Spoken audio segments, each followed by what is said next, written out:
Good morning. This is the Cowboy State Daily Morning Show with Jake. The new way Wyoming wakes up.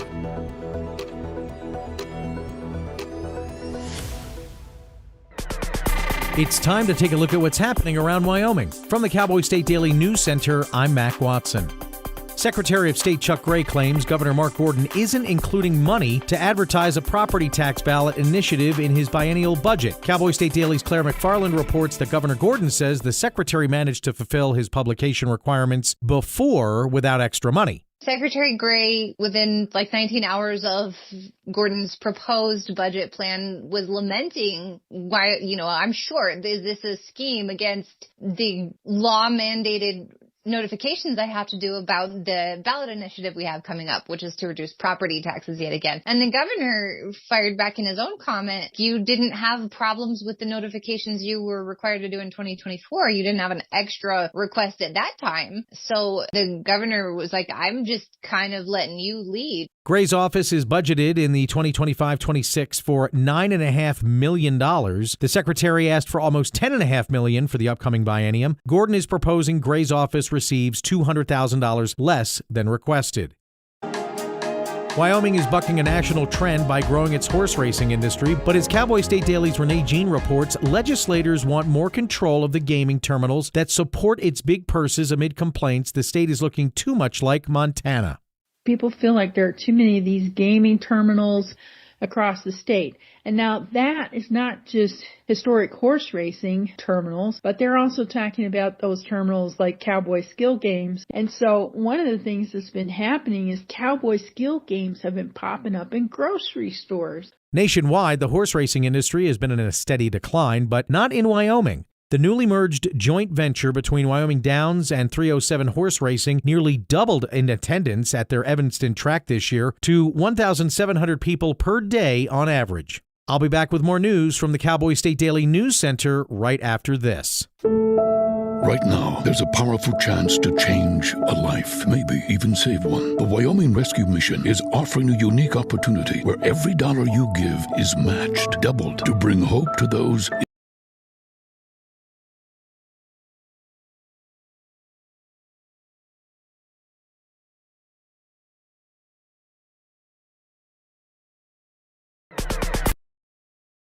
with more news from the on Vascular Associates, or WEVA, our Casper-based interventional radiologist and physician assistant. But with a compromise. Cowboy State Daily's Kate Meadows reports the decision follows heated debate over tradition versus animal welfare concerns. A caveat that the commissioners settled on was that competitors could only be women and children under age 18. Commissioner Carlman said that removing the 18 and up men's division took out the stronger guys who might be able to squeeze a pig and throw it around. We're not causing harm or stress to them, but we're still creating a clean, fun family event. The Teton County Commissioners voted 3-1 Tuesday to bring back pig wrestling for the 2026 Teton County Fair, with one commissioner absent. A National Transportation Safety Board preliminary report paints a chaotic picture on the night when a ruptured pipeline near Cheyenne in September caused a massive fireball. Cowboy State Daily's Scott Schwebke reports the NTSB hasn't stated what exactly caused the explosion, but does describe how it could have been a lot worse. The Union Pacific train was traveling along those same tracks right by the pipeline, and the workers noticed a vapor cloud, or what they thought was dust. And then pretty soon after that, a fire broke out behind the train, probably from the natural gas igniting. They were able to safely move the train forward. They were able to get off. The employees were able to escape the train safely. Apparently the train was carrying, also to complicate things, it had some hazardous materials on there. More than 50 cars were carrying an alcohol-based kind of product. At the scene, NTSB investigators reviewed Kinder Morgan's policies and procedures and the train crew's employee records. A final report will take months to complete. And that's today's news. Get your free digital subscription to Wyoming's only statewide newspaper by hitting that daily newsletter button at cowboystatedaily.com. I'm Mac Watson for Cowboy State Daily. There is a road laid out for me. Boxes everywhere. And this is going to be Addie's room. I am I blind, think you're really gonna like it. I hope so. Yeah. I know this road is there for me. There is a long way. First night here, but Amy seems cool. The way it's down by the river. I am blind, but I need not see. I got this. I know this road is there for me. Okay. If I'm really free, take me down to the river and wash me.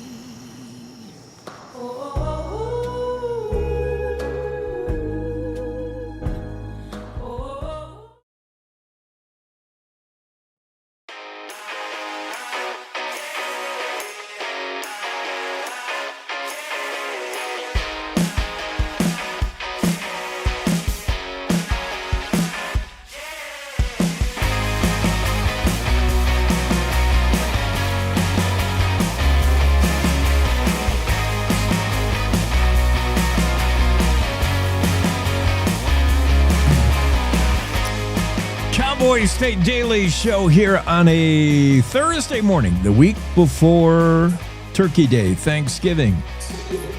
It's November 20. Let's get into the Zoom room immediately and talk to our special guest. This is James Chandler. I'm getting a lot of background noise over there. Mr. Chandler, if you've got the show on somewhere, you know, as they used to say in the old radio days, please turn us down in the background. I don't have anything else on. All right. How about that? I think I'm still getting a lot of feedback from you. Let's see. We'll try to power through it. Let's see what happens. This guy, James Chandler, has written 8 best-selling legal thrillers inspired by his life experiences, which we'll get to. His Clark Kent to his Superman. He just signed a deal with a major Hollywood producer. We might see this stuff on a screen somewhere, including Misjudged. It might become a docu-series, but maybe you've read one of the 8 books. The 8th, I don't think, is out yet, right? Reasonable Suspicion? Soon? That's right. Reasonable Suspicion. I just finished it. It's off to the copy editors and then to the proofreaders and preparation for production, both print and audiobook, and it'll be out in April. So the series, if you're not familiar, James Chandler, pen name, is the self-described poor man's Robert Traver, who's not his real name. He's the author of Anatomy of a Murder. This series follows the popular Sam Johnstone, who Sam Johnstone, in the way of flawed protagonists like C.J. Box's Joe Pickett, the game warden who can't shoot straight, or Craig Johnson's Sheriff Walt Longmire, who's old and fat. It's a 3D character. This is what I think people really resonates with your novels, is the characters are believable because they're real. They're not just, they're 3D, and it must take a lot of work to flesh out characters, to come up with someone who's real, has a lot of facets to them. Well, I've been fortunate in my life to know a lot of really interesting people that when I decided to sit down and write a book, I could use as sort of base plates to develop characters from. These are based on people I've known in real life.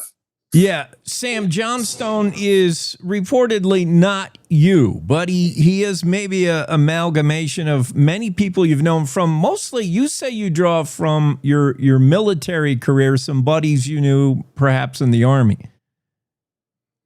Some buddies I knew and some bosses I had. So when I have a particular character, I can think of generals or colonels or captains when I was of lesser rank that exhibited certain character traits, and I just take that individual and transfer him into a legal setting, and it's worked out pretty well. Those are probably the bad guys. Generally. I'm just guessing, but I get even for years of abuse in my own passive aggressive way. Yeah. I'm interested. I'm excited to read this series. I love books that follow a series. Now, should we read these books in order? Again, with there's 7 out now, the 8th is coming soon. Misjudged is the one that they're thinking about turning into perhaps a TV docuseries. There's also some of your, I mean, it'd be hard to pick some favorites, but should I read them in order? I'm going to go buy all of them. Should I read them in order? Does it matter? I try to write them so they can be read individually. If somebody just happens to pick one up, I try to, get front load each book with information so that a reader can adjust himself to the time and space of the story. But I think if you really want to appreciate the character development, you probably have to read them from start to finish because, again, my protagonist is troubled and I had some decisions to make along the way, whether he would begin to recover a little bit or not. So I think for the real character development, you'd probably read them from front to back. But I know people that have actually read them from back to front. I'm not sure why. So you do take us through a story arc. We do follow a storyline of Sam Johnstone, who, I mean, spoiler alert, is challenged with, a drinking problem that he's trying to put behind him. It's just stuff. It's real stuff that we all deal with. And, he's a hero, but a flawed hero. I guess I'm going to go in order. I want to ask you about writing novels, full-length novels. To me, that's a huge challenge. You have a writing background, writing experience. You've written. When you sat down to write a novel, that's a big undertaking. It's more pages. It's a storyline, like it's a plot. It's plots, maybe subplots within the plots. It's a whole story. Whereas, when I write maybe a news article, I want to get the beginning, middle, end, and get to it. And as a full-length novel, you got to give us some twists and turns, all that. That's got to be a challenge for you. Was that tough? It was tough. And as you mentioned, I've written a lot of my jobs over the years have involved the written word and a lot of my schooling dealt with written word. But yes, a novel is very challenging. And if you've never written one, it's more difficult than you might think. It's more than just a long story. So I undertook an effort to study novels. How are they written? What is the structure of a legal thriller? And so I began to look at books, not in terms of what does it say or what is a character doing, but in terms of how is a novel structured. And so I stumbled into a structure with Misjudged. And then as I began to write novels thereafter, I sort of developed my own technique, I guess, if you will, toward a story arc in each.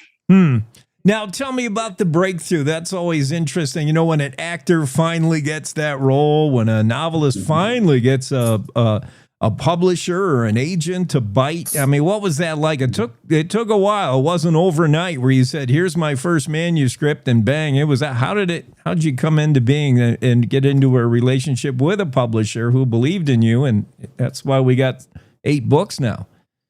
Well, I had written Misjudged over a period of years, and I couldn't find any interest in it. And I've been rejected by, 40 or 50 agents and maybe as many publishers. And I'd actually quit. I had actually just said, hey, you know what? This is taking a lot of time because submitting novels is an intensive exercise. So right after I was appointed to the bench, I went to a judicial conference, and there was a judge novelist speaking. His name's Martin Clark. He's become a mentor of mine. He's a New York Times bestselling author. And he said, hey, every time I talk to a bunch of judges, somebody out there's got a book. If you're that guy, come see me. So I went and saw him, and he gave me the name of his publisher and his agent and said, hit him up. And he goes, just how many rejections you got? I said, I don't know, 100. And he goes, keep going. Yeah. So I came back here in September of 2019, and I told Dan, I said, look, I'm going to burn a few weekends between now and the end of the year and see if I can, get a hook set. And if I don't, fine. And on December 12th, Severn River Publishing, LLC, got a hold of me. And I signed an agreement on January 3rd, 2020, contingent on writing 4 books, because I had written Misjudged as a standalone novel. They don't work that way. They're focused primarily on ebooks, although we do publish hardbook backs and audiobooks. But he said, look, you got to write 4 novels. And I said, oh, hell, I can't do that, you know.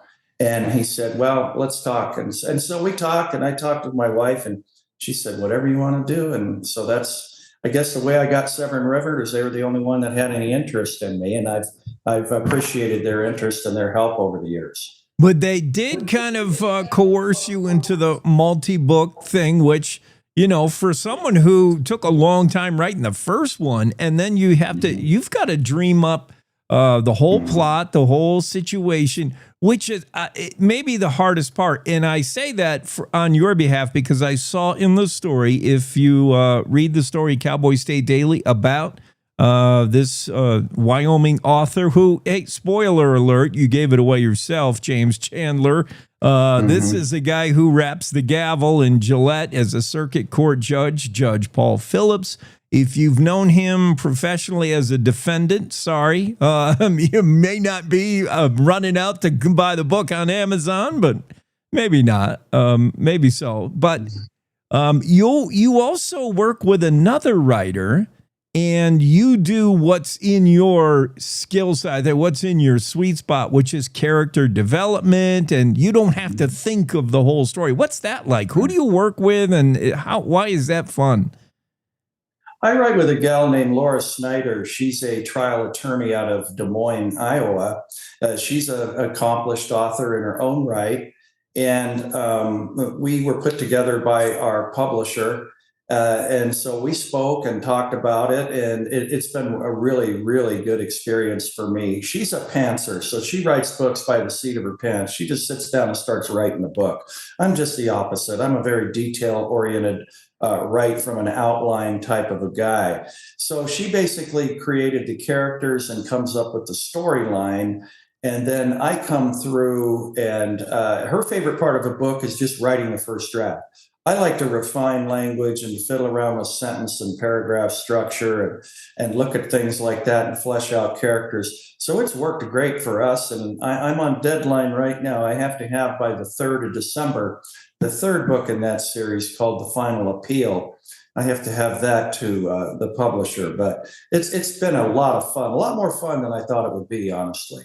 Huh. Well, that's a nice relationship where you both get to meet, and what is stuff that you don't like to do, you're not great at, and then she, yeah, I see how that works. I thought maybe you were the legal guy, like I could bring the authenticity, which she's legal as well, so it's a different thing. Plus, aren't you jealous of those people who can just sit down and start firing off a story and you struggle with I would say over your keyboard, but I happen to know, in keeping with your day job, you're probably out-typed by this young lady. You do the legal pad, handwritten. I do in a lot of circumstances. I carry a laptop, and if I'm doing any sort of revision work, then I'll use a keyboard. But I do write a lot of it longhand, simply because I think it gives me first of all, I type with 2 fingers. So, I'm not that much slower writing in longhand than I would be typing with 2 fingers. But I think it allows me to think through it, see the words on page a little bit different. And a lot of times I'll write in airport lounges and places where there's a lot of white noise, and I get really creative on airplanes, and so it's just easier for me to do it that way. So you find the story ideas are coming now. I know you just finished the 8th book, sent it off to the editor. You have a deadline with the co-writing thing, but you probably already got something cooking for book 9. Do you have an idea? I don't know if I'm going to write a book 9 yet, or if I'm going to try my hand at a standalone novel with a different publisher. I've got some ideas that are running around. I got maybe 25,000 words plus or minus of a standalone novel. So there's always something coming. But yes, I'm taking a bit of a break because I don't know how these guys like C.J. Box and Craig Johnson write many novels. I just don't have that many ideas. Honestly, that's the big struggle for me is what's going to be the central point? What's going to be the plot? once I do that, I can write the book. But I struggle with new ideas, and I don't want to start putting out stuff that's not up to snuff. Yeah, and you don't want to take an idea from real life, which, by the way, we're talking to James Chandler, the pen name. That's how you'll find him on Amazon with this book series, which walks Sam Johnstone through this legal thriller series, now up to 8 books here pretty soon. And by day, pronouncing sentences, it's Judge Paul Phillips. I imagine you see a lot of things in the courtroom. I see a lot of news that takes place in the courtroom with defendants, and I just shake my head thinking, man, I never would have thought of that happening. There's your book material, but you don't do that. I don't. I try not to. I mean, obviously, there is the tone and the tenor of my books. A lot of it is lifted from real life. I try to avoid, for obvious reasons, real cases or whatever. But you know what? It's Gillette. The books aren't set in Gillette. They're set in, a fictional composite town called Custer. But yeah, there's a lot of shenanigans going on day and night, and that provide fodder for sure. But with regard to specifics, I try to avoid that. How is Sam Johnstone going to get through the latest, the 8th Reasonable Suspicion? I'm sure you're wanting to know. Be looking for when that book comes out. Be clicking on Amazon. You won't be alone. This guy, Judge Paul Phillips, known as James Chandler on Amazon, if you're looking up the book series, is always consistently ranking in the top books for Wall Street Journal list, Amazon, big star ratings. Goodreads likes you. That's my favorite go-to place to judge whether a book is worthy or not. So, yeah, it's passing all the sniff tests, and I'm excited to be turned on to a whole new series. Misjudged, I hope I get to see that on TV someday. Would that, I mean, maybe. It's all this Hollywood stuff's a long shot, but man, you never know. Yeah, I mean, we've gone from millions to odds of millions to 1 to, I don't know, something less than that. I know they're putting some time and effort into it. They're keeping me in touch. So fingers crossed. It would be pretty surreal to see something that you made up on a lark really come to fruition like that. Yeah, well, as a legal guy, I don't have to advise you to make sure you get the best deal possible when Hollywood makes you a star. Don't sign away all your rights, Judge. Hey, thanks for being on this morning. I appreciate it. All right, thank you. I enjoyed it. All right. Appreciate it. Cowboy State Daily Show moving along on a Monday. That's Judge Paul Phillips. You'll find the circuit court judge banging the gavel in Gillette, and you can read all about his work on Amazon as James Chandler, and he's penning a series of books, wildly popular, maybe soon coming to TV, Netflix series, you never know. That's what we hear. Let's take a break on the Cowboy State Daily Show. We'll be right back. How do you know when you've made the right decision? It's the feeling you get in your gut, the one that tells you what's right or wrong. It's the one that says, sure, I can have a drink, or the feeling that says, okay, I've been drinking, now what? It's the voice inside you that says, I'm buzzed, better leave the car when it's time to go. Plan ahead, catch a sober ride. Buzz driving is drunk driving.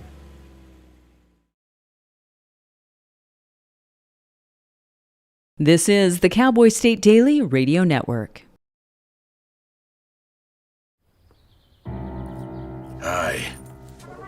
I'm your retirement fear. But don't be scared. You're still in pre-retirement. Does that mean I have more time to plan? Precisely. Here, this is pretirement.org. Retirement savings options? Potential tax breaks. Ooh. This isn't scary. I'm doing it. You got this. Visit thisispretirement.org for free resources to help you customize your action plan.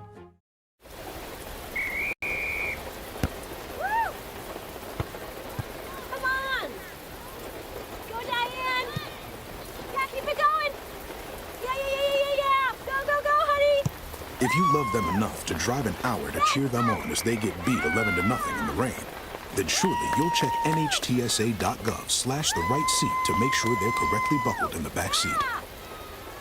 Throw that ball, Diane. Woo! You got I was a technical sergeant, E6. I served in Vietnam in 1969. I am a U.S. Army veteran. Have you ever helped a fellow veteran? Of course. Yes. Try to always be there for each other. I do my best reaching out to my brothers and sisters in arms. Have you ever asked for help yourself? It's always tough, right? I can't say that I have. I mean, If you don't have someone to kind of help you guide those thoughts, it can be really bad. eventually, you just can't deal with it on your own. I guess it's a part of the military too, right? Service before self. It was drilled in, service before self. And you start to question, maybe people would be better off without me, When you realize that you're not alone, once you take that first step, there's so much support.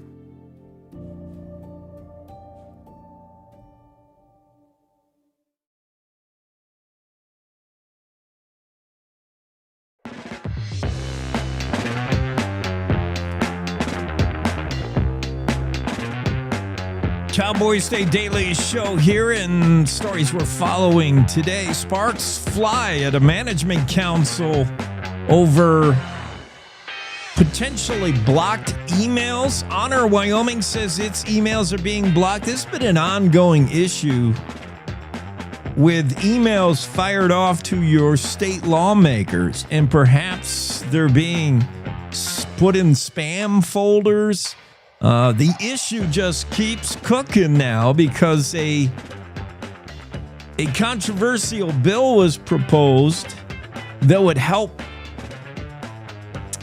look into whether emails are being blocked, but the bill, I believe, stalled on a 5-5 vote, did not get through, and Honor Wyoming not happy with that. NTSB probe into that train crash. Remember that one, that fiery train crash? Still don't have a cause. We don't know why, but we have a better, clearer timeline as to what the heck happened. Japan wants gas from Wyoming. Wyoming's going to give Japan gas. What do we, our greatest export? Wyoming chili. No, not that kind of gas. Natural gas. Japan is eyeing Wyoming gas, of which we have an abundance. They would love to see that if an export path can be made. And we're talking about shipping Wyoming gas down through New Mexico, into Mexico, and then out the Gulf of America. Could happen.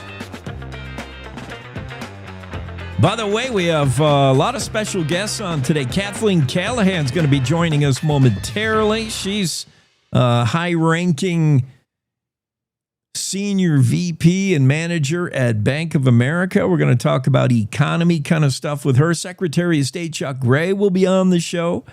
U.S. Representative Harriet Hageman will be on. She just, in the news, pushed a bill through that would help Wyoming coal. Barely got through, and she did the heavy lifting for that. We're going to talk to her about the cancellation of the Biden-era RMP on the Buffalo office Powder River coal issue and the land uses there in the Powder River. It's good news for Powder River coal and Wyoming coal, and Representative Hageman did the hard work to get that through by, I think, a squeaky 2-vote margin. It was close.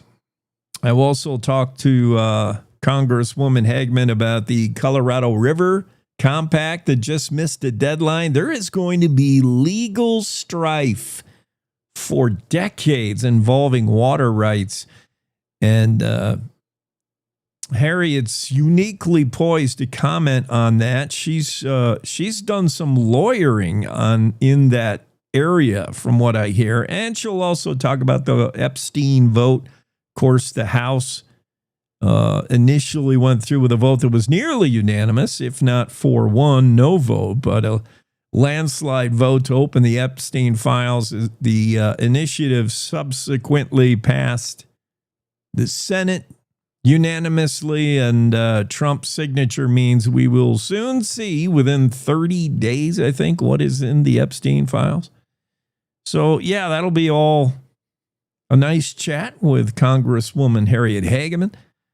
We'll also have on today Sal Coca and Isaiah Tafoya, an interesting partnership there. Sal Coca, you may remember, was on the show months back. He's the guy behind that unique sneaker line, which has now become an apparel line.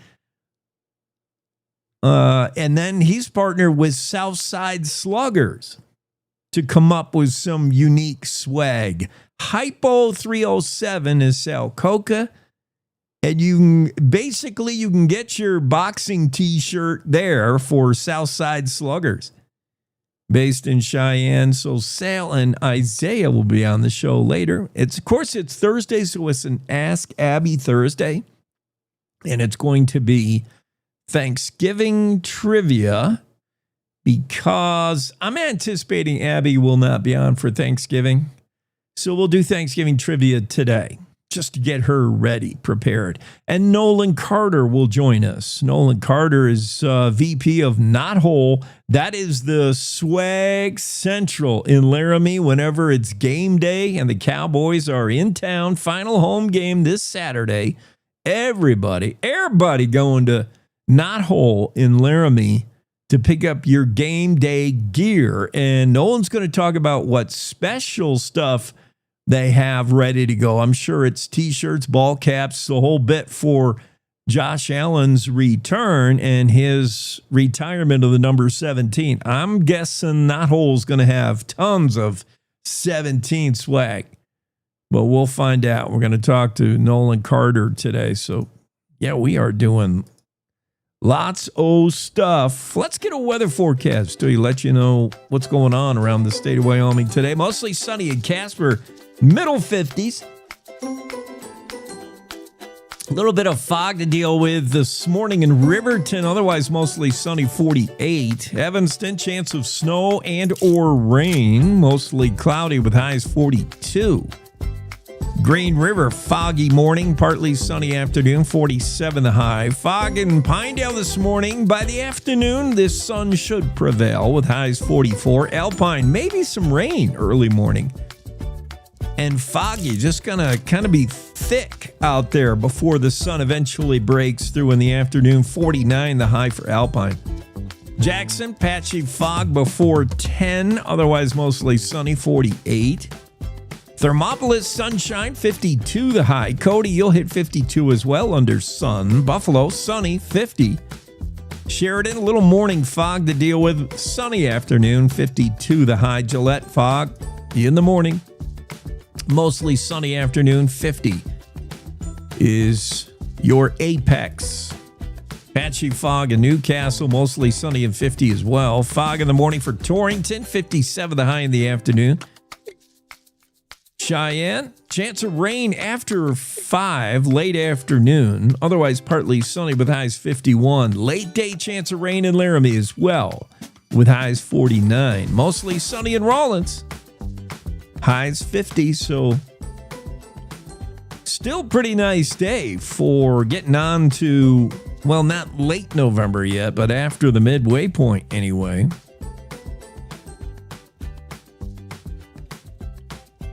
That's, yeah. There's your weather forecast. We'll dig right into today's stories, I suppose, including this one from Mark Hines. Where's Colorado going to get their wolves from? Because they're not allowed to get them from Canada anymore. Remember, Colorado's got the wolf reintroduction program going on.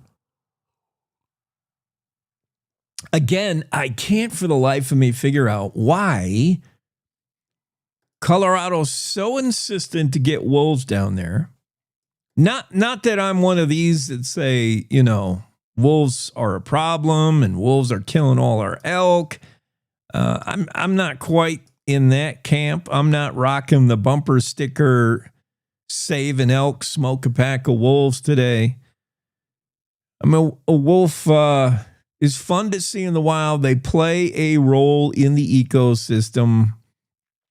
it's important to have wolves. It was wrong to eradicate them to extinction. That doesn't mean ranchers don't have a right to shoot on sight if they got wolves harassing their livestock. After all, ranchers are allowed to shoot the neighbor dog if it's harassing their livestock. That's legal in the state of Wyoming. You got a right to defend your livelihood, your property, for sure. But wolves, I like the role they play in keeping elk population in control, keeping ungulates in control. We've already seen the benefits in Yellowstone, the return of more aspen, which is a tree that likes to get chewed on by the elk, the wapiti eating the aspen bark when they're starving in the winter. So yeah, wolves work, in my opinion. And I know that's not maybe the majority opinion in Wyoming. A lot of old school people, man, there is a deep-seated hatred of the wolf. And it stems from fear primarily. Franz Commensen will tell you that. He's a wildlife biologist specializing in canine wolves, coyotes. There's just a disgust over coyotes and a complete disrespect in the American West for the most part. The coyote's a nuisance, a pest. And the wolf, through deep-seated fear, just go read an old-time novel or watch an old movie. We love to glorify the wolf as this terrible beast. It's going to rip our throat out. And because of that, the wolf never gets a fair shake. So no, all this to say, I just don't understand why Colorado wants to bring wolves in there, presumably purchasing them. I'm not sure Canada's giving them wolves for free as a reintroduction program when the wolves are thriving pretty much in Wyoming and are going to make their way to Colorado. They already have crossed the border both ways. The wolves they put in Colorado intentionally as part of the reintroduction program have wandered into Wyoming. So obviously there's no fence there. There's no border patrol. Wolves go wherever they want, and they'll eventually make their way down to Colorado. They won't know any difference. Wyoming, Colorado, wolves are going to go, So if Colorado wants wolves so bad, they're coming. You'll get them. But they want to jumpstart the program. They began releasing wolves, a couple of years ago, CPW did. And the latest in the wolf news is U.S. Fish and Wildlife Services Director Brian Nesvik, formerly head of Game and Fish here in Wyoming, told Colorado no more taking wolves from Canada. Can't do it anymore. The last batch of 15 wolves released in Colorado back in January of this year, they came from British Columbia, Canada. Nesvik says no more. You can't do that anymore.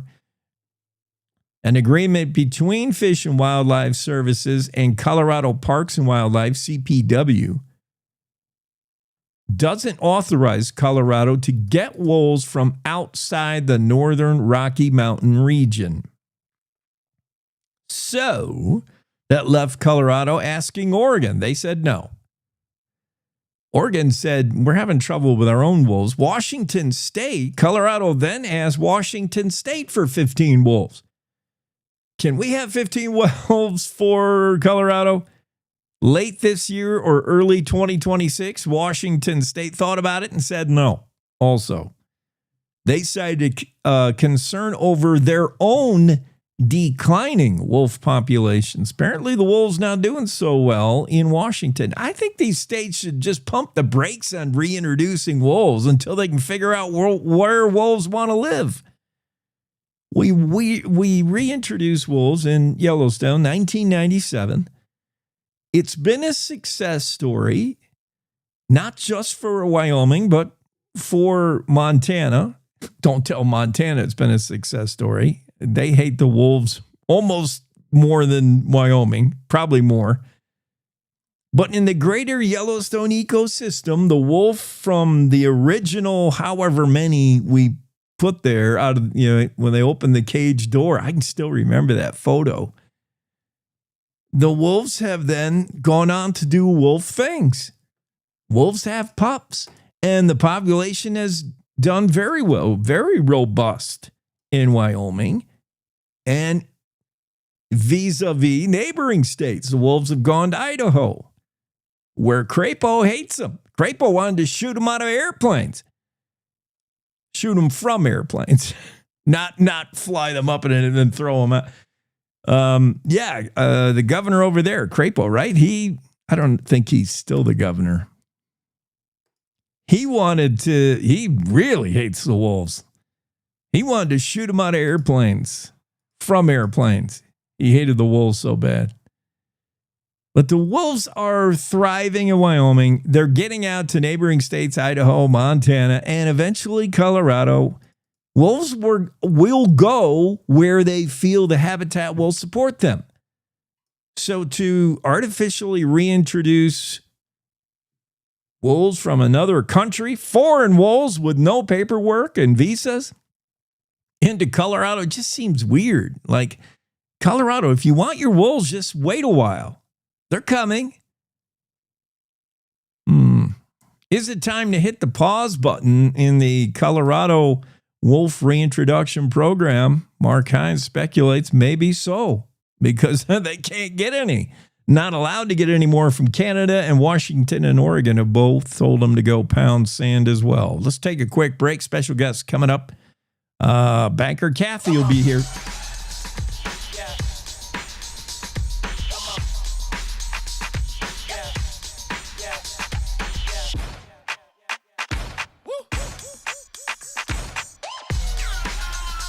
You're not going to get it all right. Just make sure you nail the big stuff. Like making sure your kids are in the right seat for their age and size. Get it right at nhtsa.gov/the-right-seat. You're listening to the Cowboy State Daily Radio Network.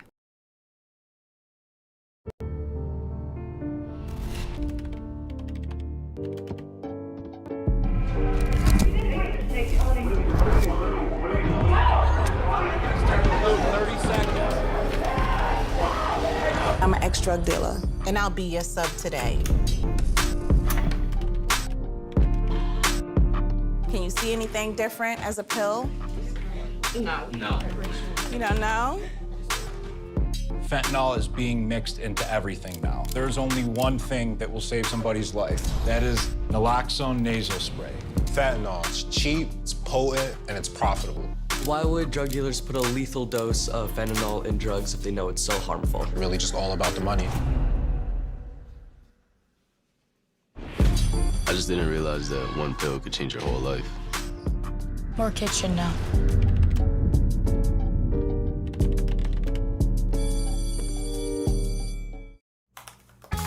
Emma, did you hear? Todd's in the hospital. Who's Todd? He got a collapsed lung from vaping. He thought it was cool. Not cool. Promise you won't vape, Emma. It can lead to a lifelong addiction, and we can't be friends if your lungs collapse. Bogus. Wacky sitcom teens aren't the best people to talk to your kid about vaping. Hey, you got a minute? You are. Start the conversation with your child about vaping today. When the uniform comes off, the battle doesn't always end. Too many of our veterans are fighting silent wars with trauma, with loss, with hopelessness. Downrange Warriors stands in that gap, offering peer support, purpose, and a brotherhood that saves lives. You can help. Visit downrangewarriors.org, because no warrior should ever walk alone. Hope is waiting. Be the reason they find it.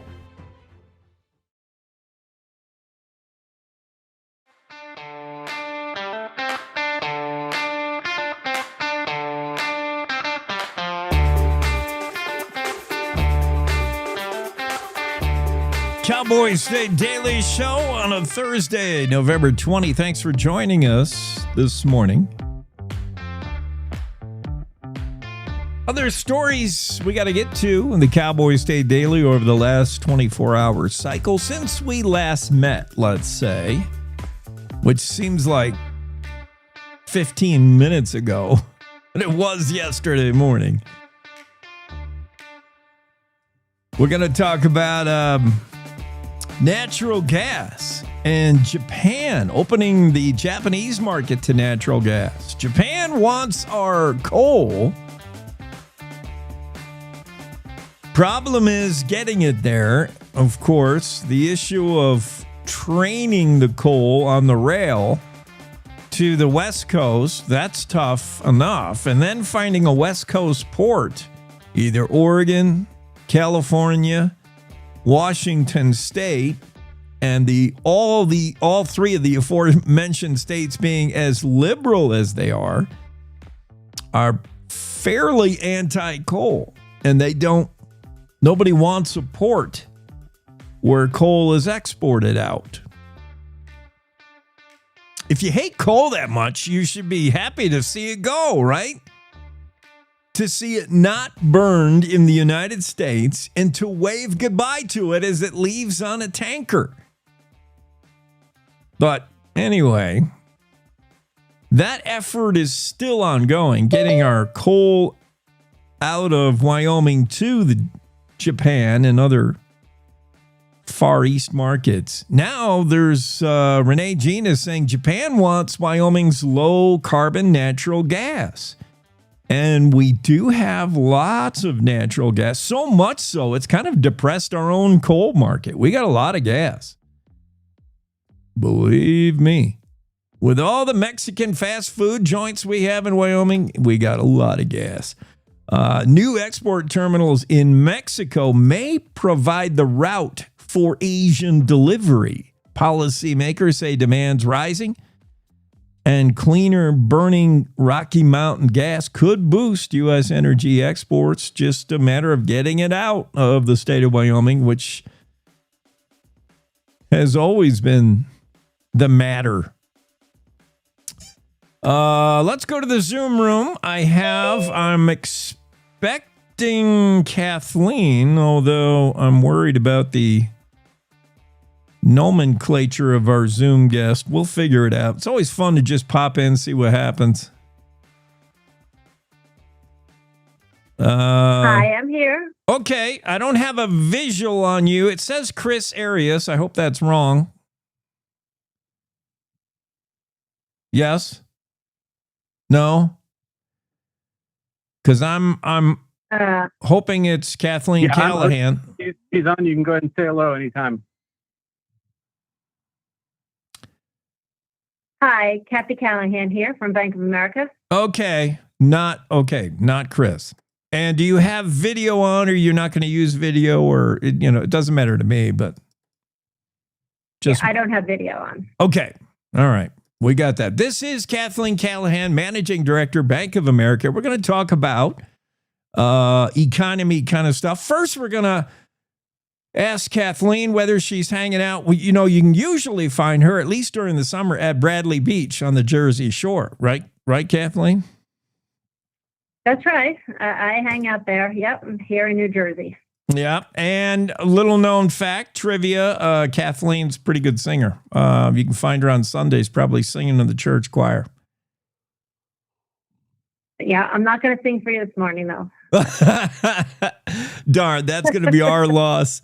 Well, we're talking about economy, and there are concerns within the economy. Business owners, for instance, feeling cautiously optimistic about the year ahead, I think. But there's inflation. We're seeing it. There's interest rates are stubbornly high, higher than many want, and labor shortages as well. All these things provide challenges for business owners, entrepreneurs, people looking to maybe borrow money. So I guess, we'll just fire questions at you one after another. How would you describe the general business owner's economic outlook for the coming year, 2026? What do you hear on the street, so to speak?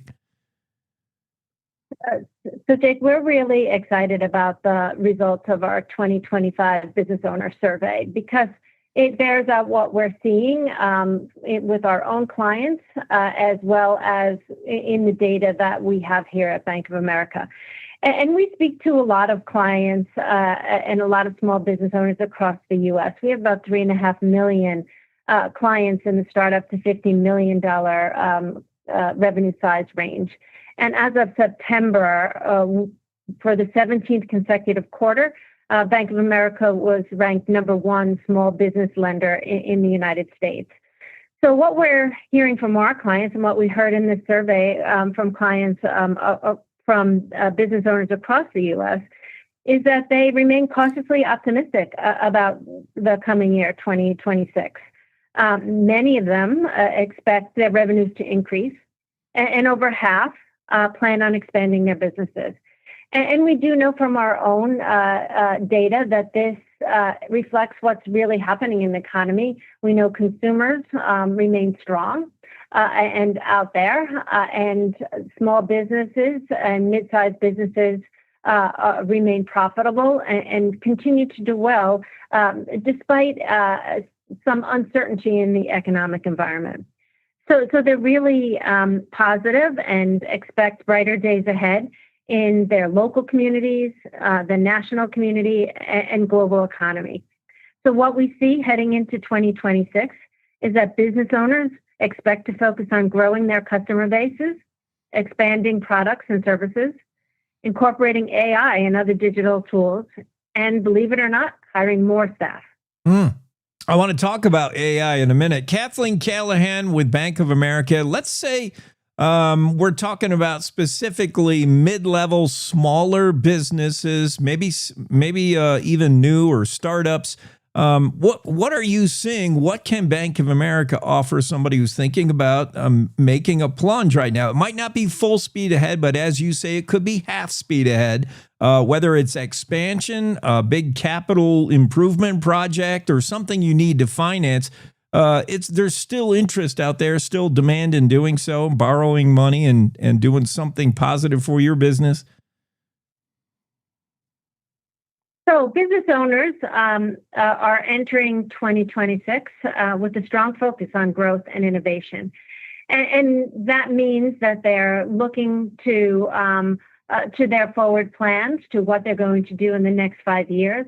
And as they think about that, they have to think about their capacity, their equipment, their plant, and expanding their inventory, their offerings, et cetera. So as part of that, they need capital to move forward and do that. So 83% of business owners tell us that they intend to obtain financing in the next 12 months. In this space, our report found that entrepreneurs mostly plan to use business credit cards, to use their personal savings as part of their capital base, traditional bank loans, and personal credit cards. But what's really interesting is 93% of them tell us that they haven't had a problem with access to capital recently, that 93% of them are able to obtain the financing they need to continue to support and grow their businesses. And so by exploring various funding avenues, they've been able to secure the necessary resources to fuel their expansion plans. Inflation's a challenge. So too is supply chain issues. Man, ever since the pandemic, supply chain, it's taken so long for the whole globe to recover with supply chain stuff. How has that affected businesses? So inflation and supply chain issues have profoundly impacted business owners over the last several years. And if you look at the concerns of small to mid-sized business owners, they are, as a group, I think they tend to be more optimistic. They see the glass more half full than half empty. But at the same time, they need to be productively paranoid. And so they have a number of things that they're concerned about. If you look over the last year, many of the concerns are down from 2024, but the overriding issues remain inflation, number one, healthcare costs, number two, and that leads back into inflation, and then supply chain challenges with sourcing materials and facing increased logistics costs. So over the past year, most businesses have had rising operational costs. And in response, what we're seeing from our businesses is that they're working very hard to find the right balance between increasing their prices to their customers and streamlining their own costs. So they are closely managing their cash flows, taking on additional responsibilities to keep operations running smoothly, and raising prices where they need to. Kathleen. And I think a little more clarity in the system is making them feel more positive about where they're going with this. Yeah, Kathleen Callahan joins us this morning with Bank of America. A couple more things, Kathleen. AI, everybody's talking about artificial intelligence everywhere. There's almost every business can utilize AI in some degree, but it might mean an investment in doing so. What are you seeing in AI as far as businesses wanting to get into it? Maybe there's going to be a cost to get into it, and I'm sure even Bank of America is utilizing AI in some fashion. It's everywhere. It is, and you can't really have a business conversation these days without talking about AI. And our report found that 91% of entrepreneurs plan to utilize digital tools in the next 5 years. So digital tools is a bit broader of a space than just AI itself. And the number one concern of our entrepreneurs for utilization of digital is to improve their customer experience. And one of the things that speaks to us as financial institutions and what we're so excited about is that they expect to be able to accept more forms of digital payments and use the digital payment universe more effectively to create quicker customer service response and to move money more efficiently between them and their customers. So that's a place that we are particularly interested. In addition to it moving money faster and being able to meet the customers of our clients where they are, and accepting payment by however they want to make those payments. You move into the digital universe and you cut down on the fraud possibilities. So that's all really good. But as we turn to AI, we're seeing that the small to mid-sized business owner is using that for better operational management. They expect to invest in AI to revolutionize their inventory management systems, lead to more efficient stock control and reduced waste. And then that leads to enhanced efficiencies for them, making daily tasks more efficient, freeing up employees to focus on more complex activities. And most of our respondents tell us that they need to use AI in their marketing plans as they move forward to reach a broader universe of customers. Kathleen, one last thing. In another month here, don't look now, but we're halfway through the 20s. Give us a quick, we got just a couple minutes left, quick report card on the first half of the decade and the outlook for the second half of the 2020s. So, the first half of the decade, I think, was marked by a little uncertainty but still growth and change in the overall economic environment. But as we're poised to start 2026, business owners tell us that they're focused now heavily on growth and innovation because they need that growth and innovation to continue to thrive. So the report tells us that the businesses are focused on, number one, reaching new customers. About 50% of all respondents told us they need to reach new customers. And to do that, they're going to have to expand their offerings. About 40% tell us that. And they need to explore new marketing strategies as a way to get there. And with that leads them into adopting AI and digital tools. So to achieve these goals, they need to prioritize access to capital. And 83% of business owners tell us that they're going to do that over the next 12 months. Digital opportunities. We already know 91% of business owners plan to use digital tools in the next 5 years to help them remain competitive and improve employee efficiency. And lastly, but most importantly, talent management. Business owners are focused on retaining current staff, with 52% planning to keep the same number of employees and only 1% planning on layoffs. This will give them stability and allow them to capitalize on new opportunities while maintaining operational strength. The latest research done by Bank of America shows cautious optimism moving ahead for business owners. Kathleen Callahan joins us and explains how Bank of America is ready to support. Hey, thanks, Kathleen. Appreciate it. Have a great morning. Thank you for having me this morning. You bet. Let's get to... It's time to take a look at what's happening around Wyoming. From the Cowboy State Daily News Center, I'm Mac Watson.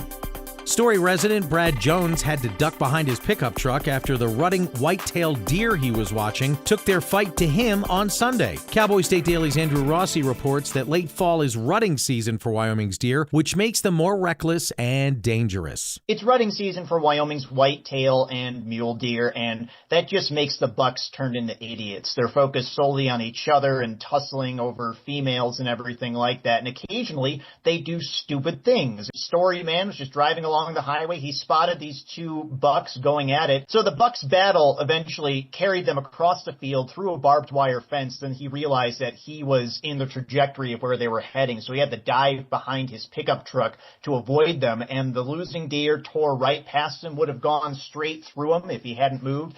Jones tells Cowboy State Daily that he found the two battling bucks in a fenced field near Bighorn, south of Sheridan, on Sunday morning.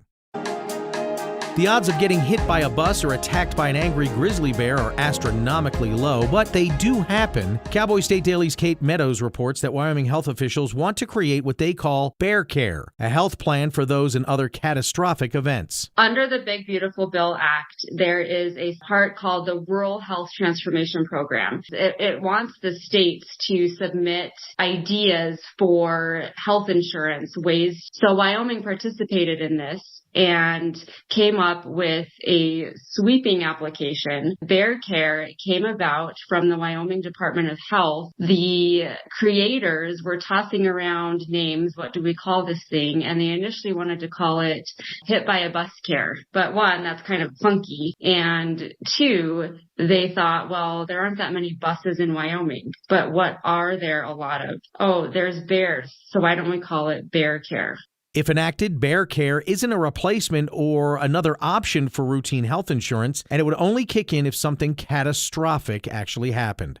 I'll be back with more news from the Cowboy State Daily News Center right after this.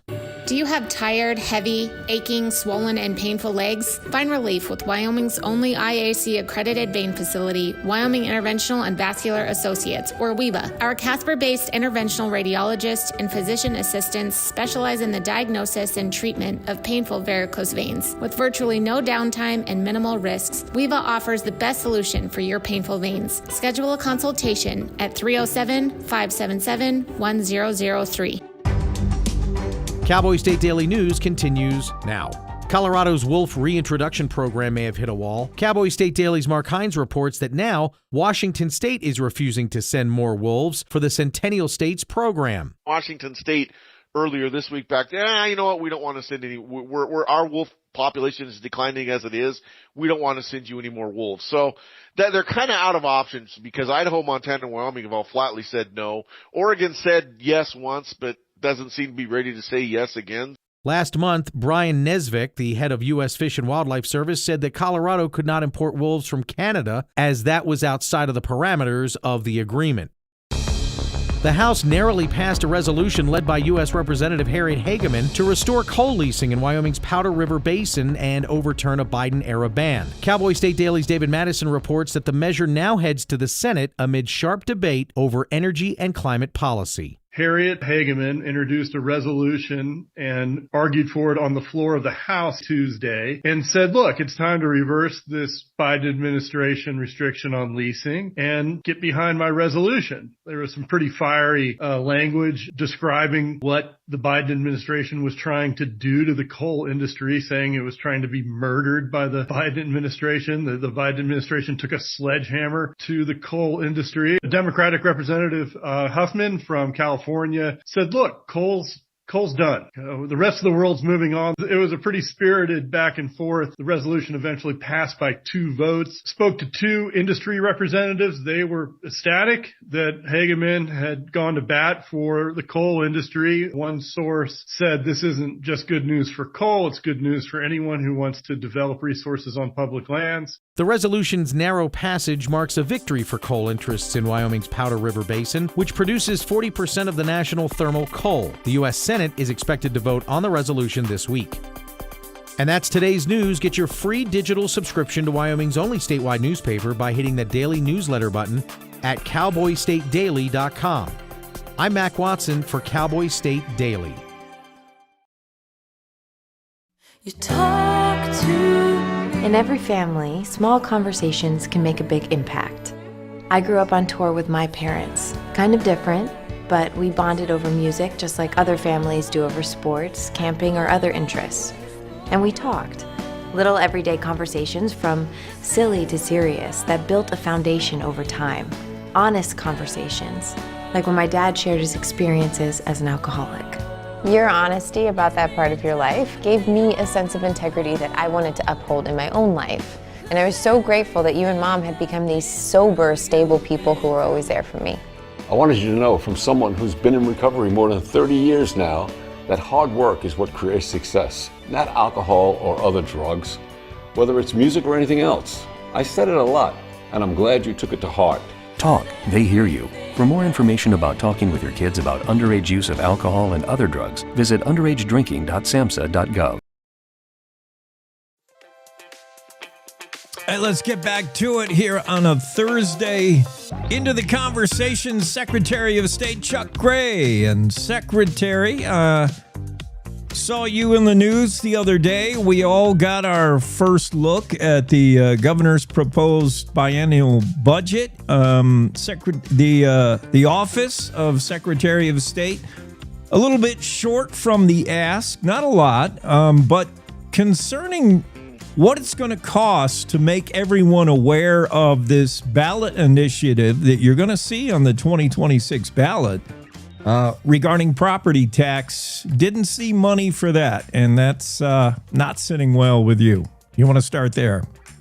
Yeah, Jake. The governor's budget was released on Monday, and in that budget, the governor denied funds for this office, which we have received every single time that there has been a constitutional amendment or initiative on the ballot to provide for the statutorily required notice on that initiative or constitutional amendment. Now, that notice is required under Wyoming state law. And if it doesn't happen, I mean, states like Iowa, where there was an SOS in Iowa who failed to do the proper notice, and the initiative had to be called off because it had been invalidly done according to Iowa state law. So this is a really important thing in order to have a valid property tax reduction initiative put on the ballot. Now, over 30,000 Wyomingites signed the initiative. We certified that in our office. It's a great initiative. It should be brought before the people, and it will be.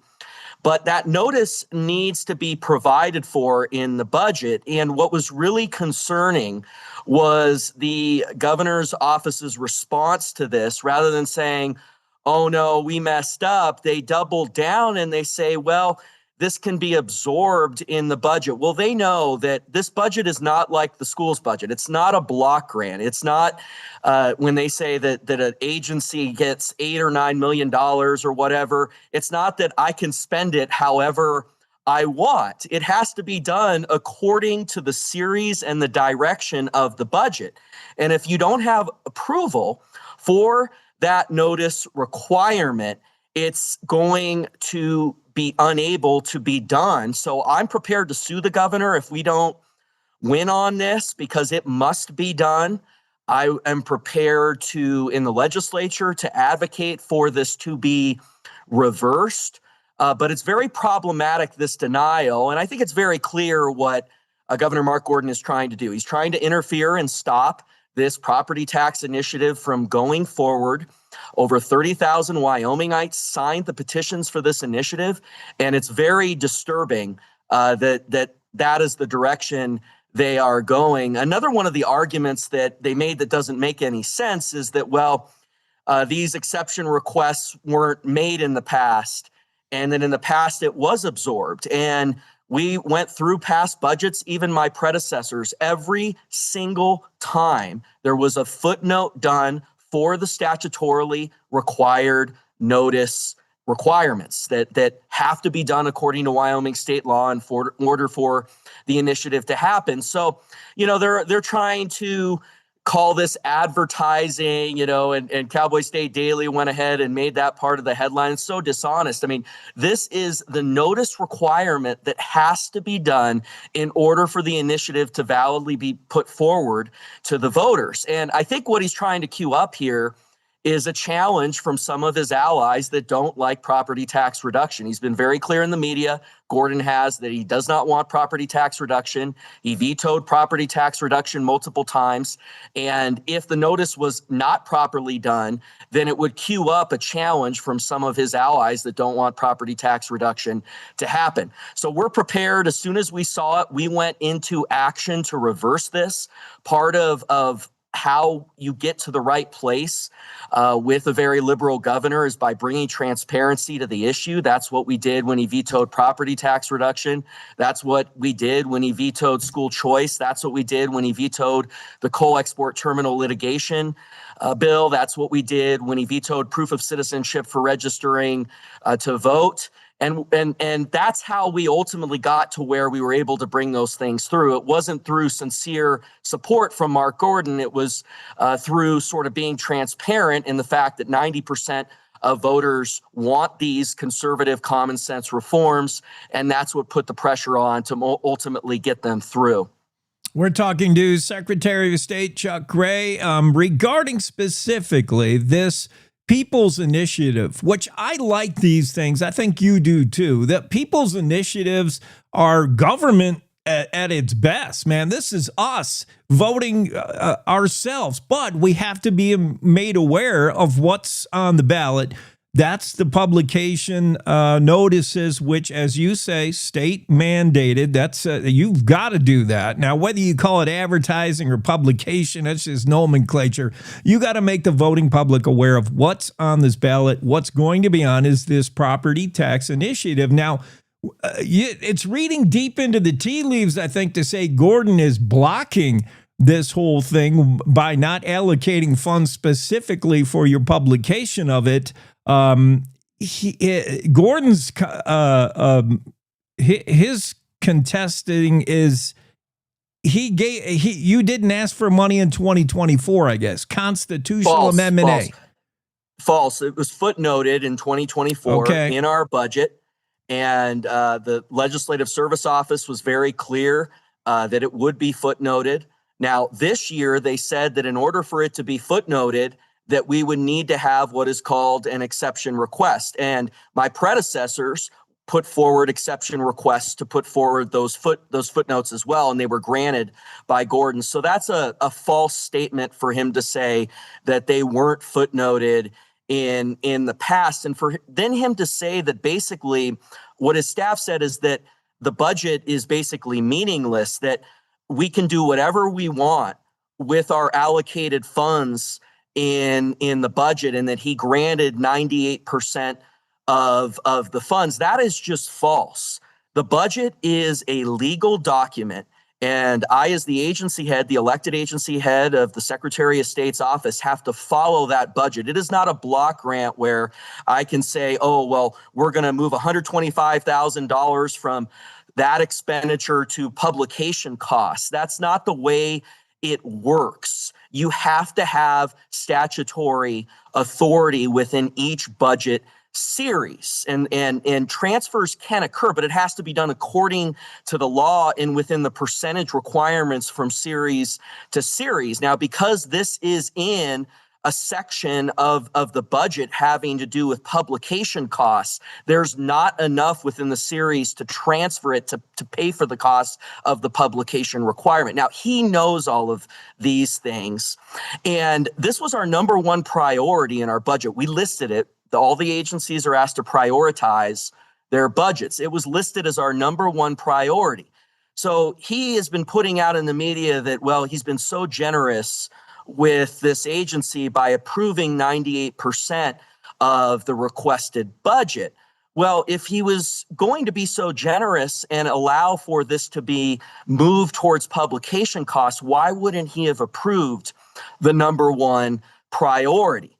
I mean, it's very important to note that he basically picked this out. It is our number one priority. And he said in our budget, it says it right there, that he is denying this portion of our budget. So what's problematic here is just the continued sort of dishonesty on the background here and what's going on here. And it's been unfortunate to see the media run with a lot of these dishonest statements from the governor's office that he knows are dishonest, because this is his 7th budget.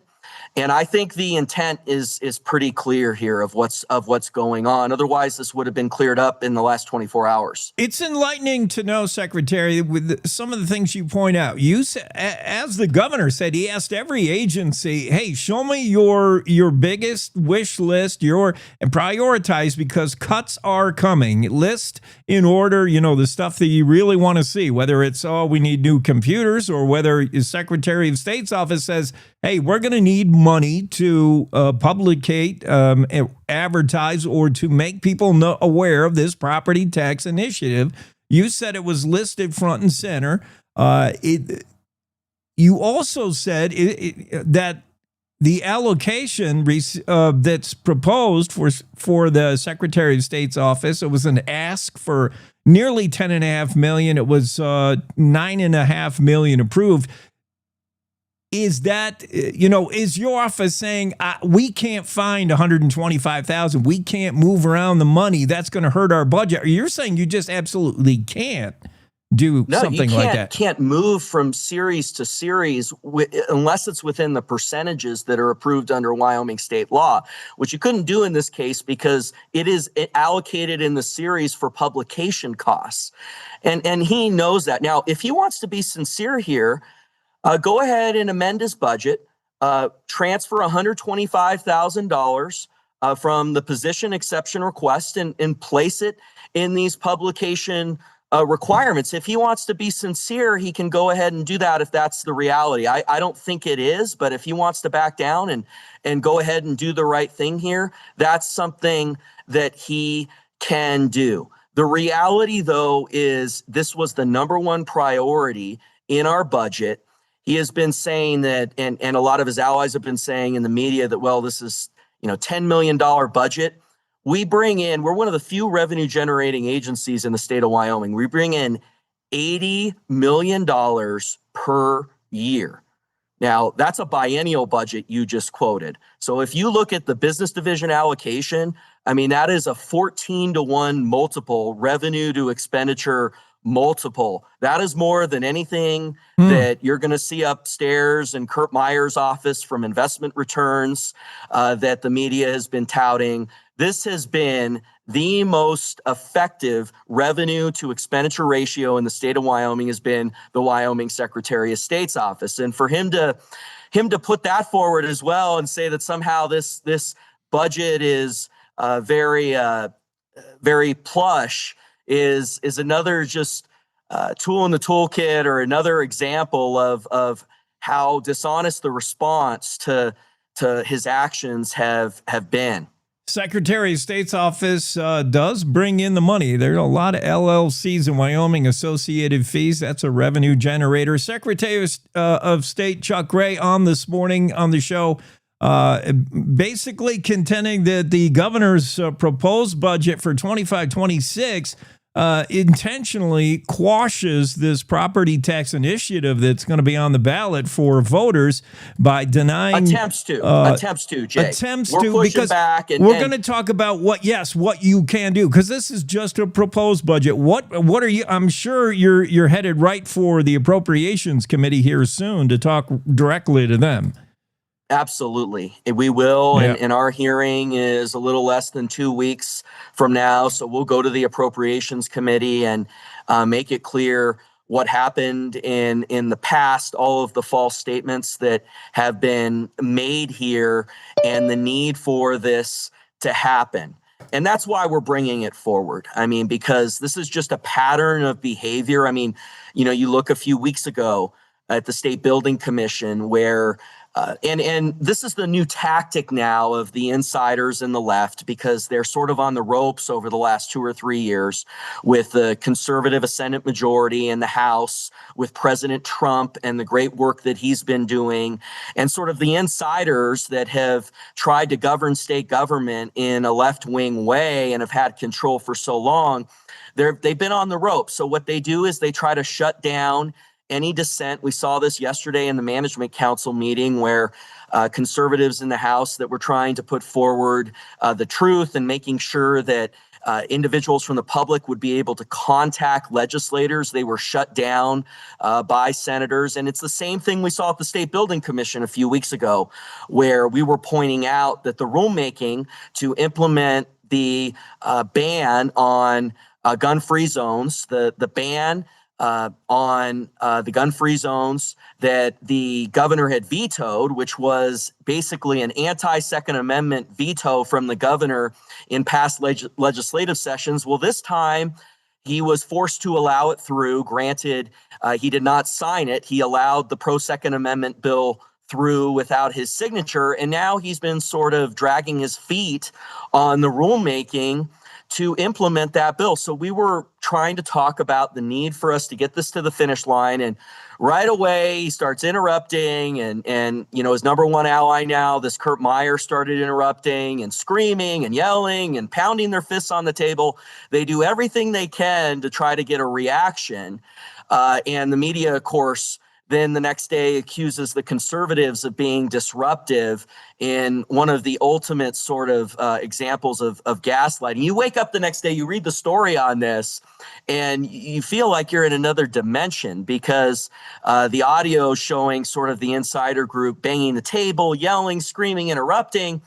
And the reality is we're just trying to have the conversation and bring to the forefront the truth, which the insiders don't want, because they know that if the truth is out there, the silent majority supports these common sense conservative reforms, and that if the truth is out there, that they're going to be held accountable. And that's exactly what they don't want. So that's one of the key things on why we're continuing to demand that accountability, demand that transparency. I think we've had a lot of great conversations on the budget in the last 48 hours.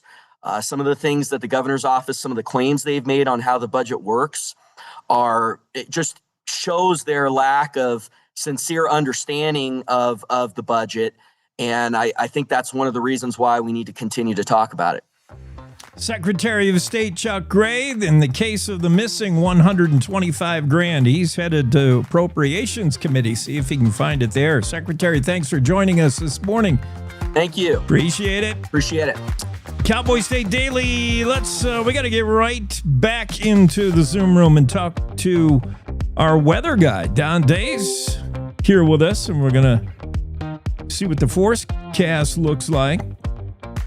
It's only slightly less positive than it was yesterday. Don, like incrementally, it's getting not as great as it was the day before, but close. I mean, again, a little bit of a foggy, soggy start to the day for some, but we're getting up there in very comfortable temps by the afternoon. Yeah, we've got a little bit of Pacific moisture that's some valley fog, some patchy fog. We did see a few showers in southwestern Wyoming yesterday. And tonight and tomorrow, it's going to get a little wet along Interstate 80, some fog, some light rain and snow, but the worst of the weather is going to stay to our south. And really, that's where things are going to go through the weekend, staying to our south. Once we get beyond Monday is when there's a lot more to talk about, a lot more to be concerned about in terms of winter-like weather conditions. However, really, from tomorrow afternoon through Monday, getting out of Wyoming or traveling across the state to start your holiday, if you're starting it this weekend, you should be okay. There'll be a storm in the Southern Rockies Sunday night and Monday. But again, that's going to be a Colorado, Arizona, New Mexico thing, not a Wyoming thing. We'll start to see colder weather and some snow activity late Monday night into Tuesday in the far northwest.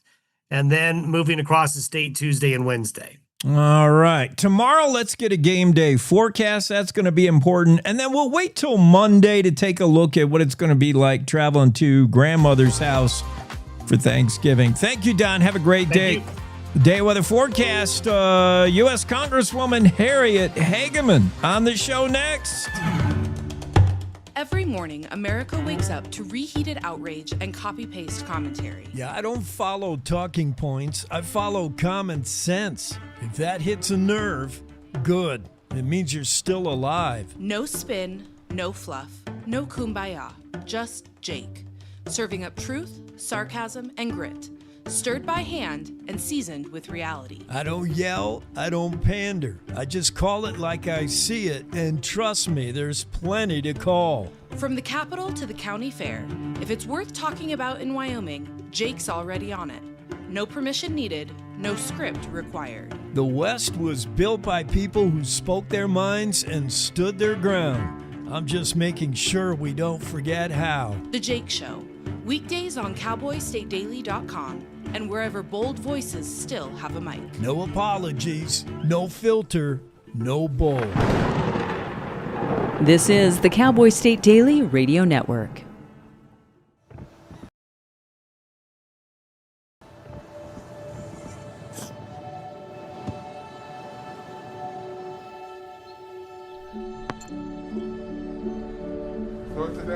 I don't remember how it started.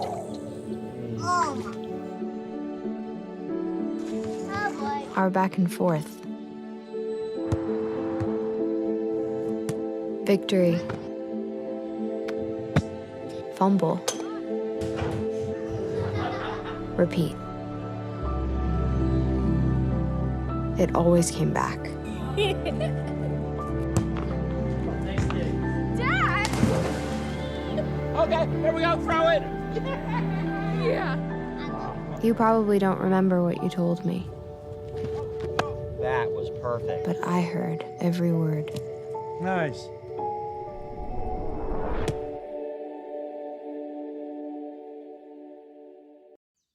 Jason, let's go see your room.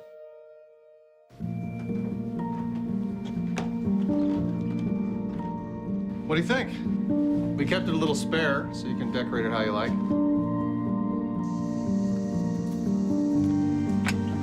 Dinner! Go. Excellent. Soccer is fun. Yeah, I saw you guys out there. We're the family. Yeah! Oh, I thought you were on my team. Wait.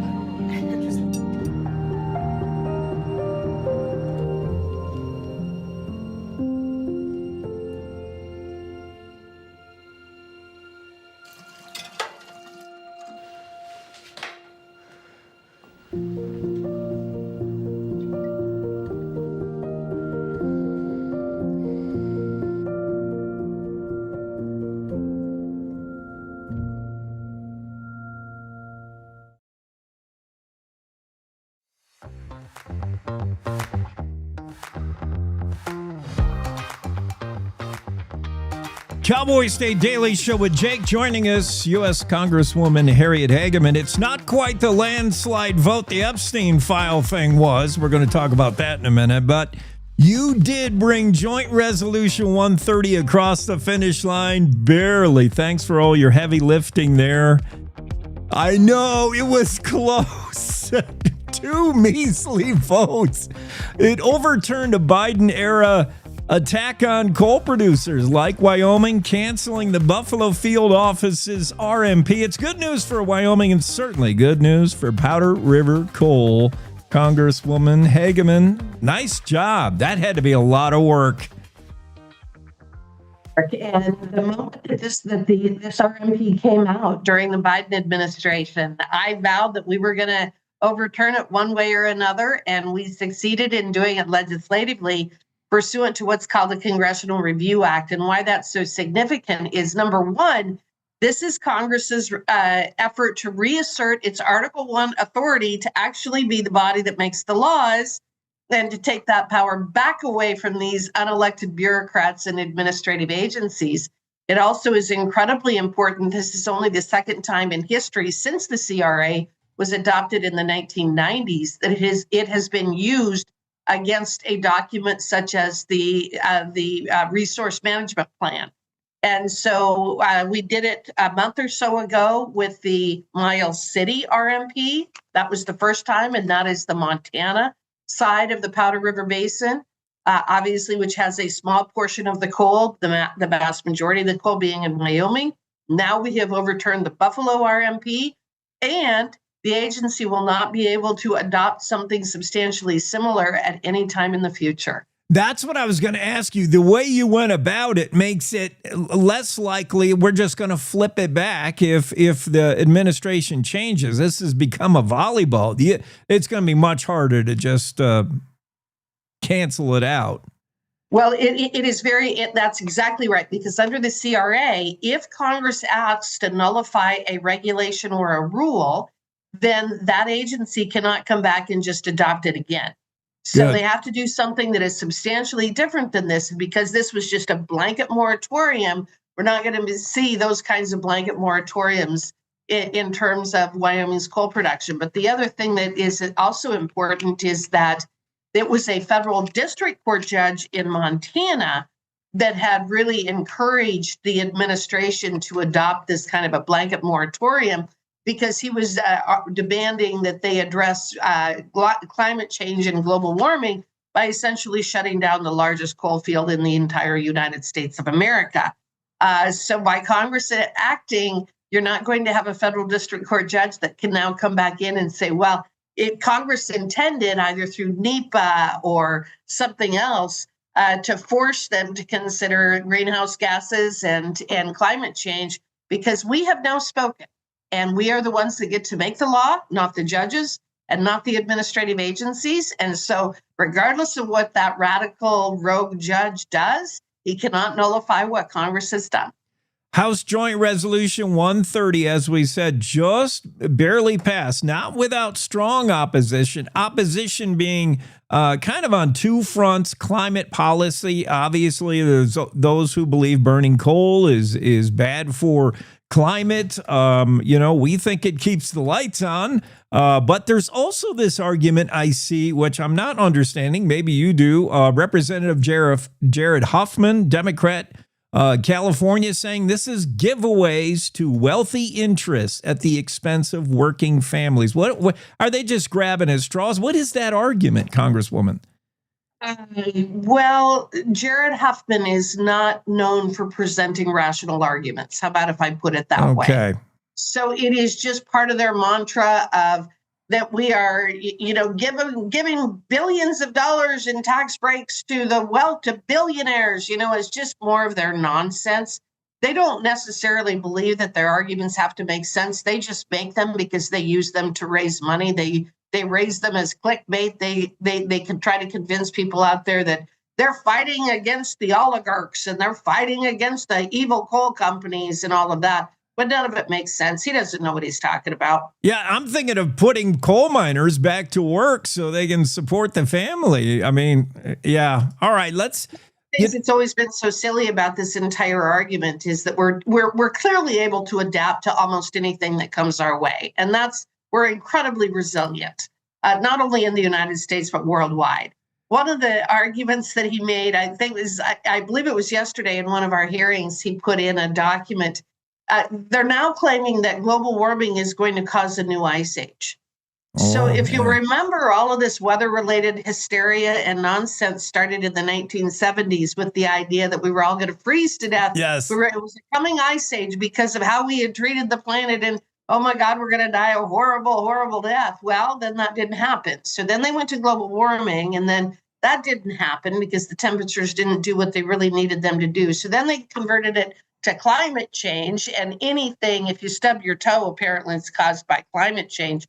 And now they're back to, because of global warming and climate change, we're going to have a new ice age. So maybe they just want to kind of dust off the old headlines is why they're going this route. Yeah, if you want to refute that, you can have on our Don Day. He was just on before you, your guest meteorologist. Bring him to one of those Senate hearings or one of those House hearings, and he can talk about climate change. I want to talk about this, maybe not the sexiest topic, but it is going to be really crucial in the coming decade at least. Escalating tensions between the upper and lower basin water users, missed deadline. We're talking about the Colorado River Compact.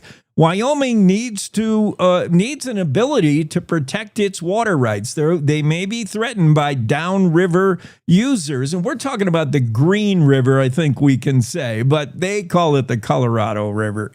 It's huge. It is going to be a legal mess, and you've got some experience in it. I do. I've actually studied the Colorado River Compact quite extensively, and the fact is that it's kind of sad that the very first interstate compact that was ever written was on a river system of that magnitude and that complication.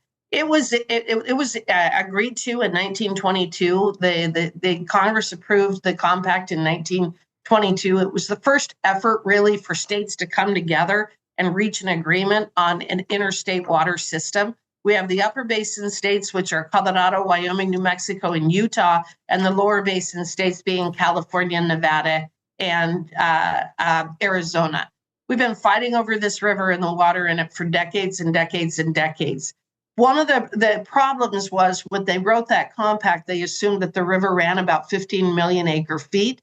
It probably, on average, runs substantially less than that. But that's how they divided the river, essentially 7.5 million acre feet to the lower basin states and 7.5 million to the upper basin. Of that 7.5 million, the state of Wyoming is entitled to 14%. We have never fully used our 14% that we're entitled to. I would argue that that is not a delivery compact, a delivery obligation compact. It's a non-depletion compact. That's the way that they wrote it. In other words, we're entitled to use our water before we're required to meet any kind of a demand at Lee's Ferry, which is where the cutoff point and where the measurement is made for water. So this gets very, very complicated. But here's the reality of the situation. California has essentially the same water infrastructure in place today with 40 million people that they had in the 1960s with 16 million people. California leadership, California governors, California legislators have completely and totally abdicated their responsibility for their own citizens to actually be developing the water infrastructure that they need to meet their demand. So they continuously look to us. They continuously look to the Colorado River Compact as somehow going to save them, and it's not.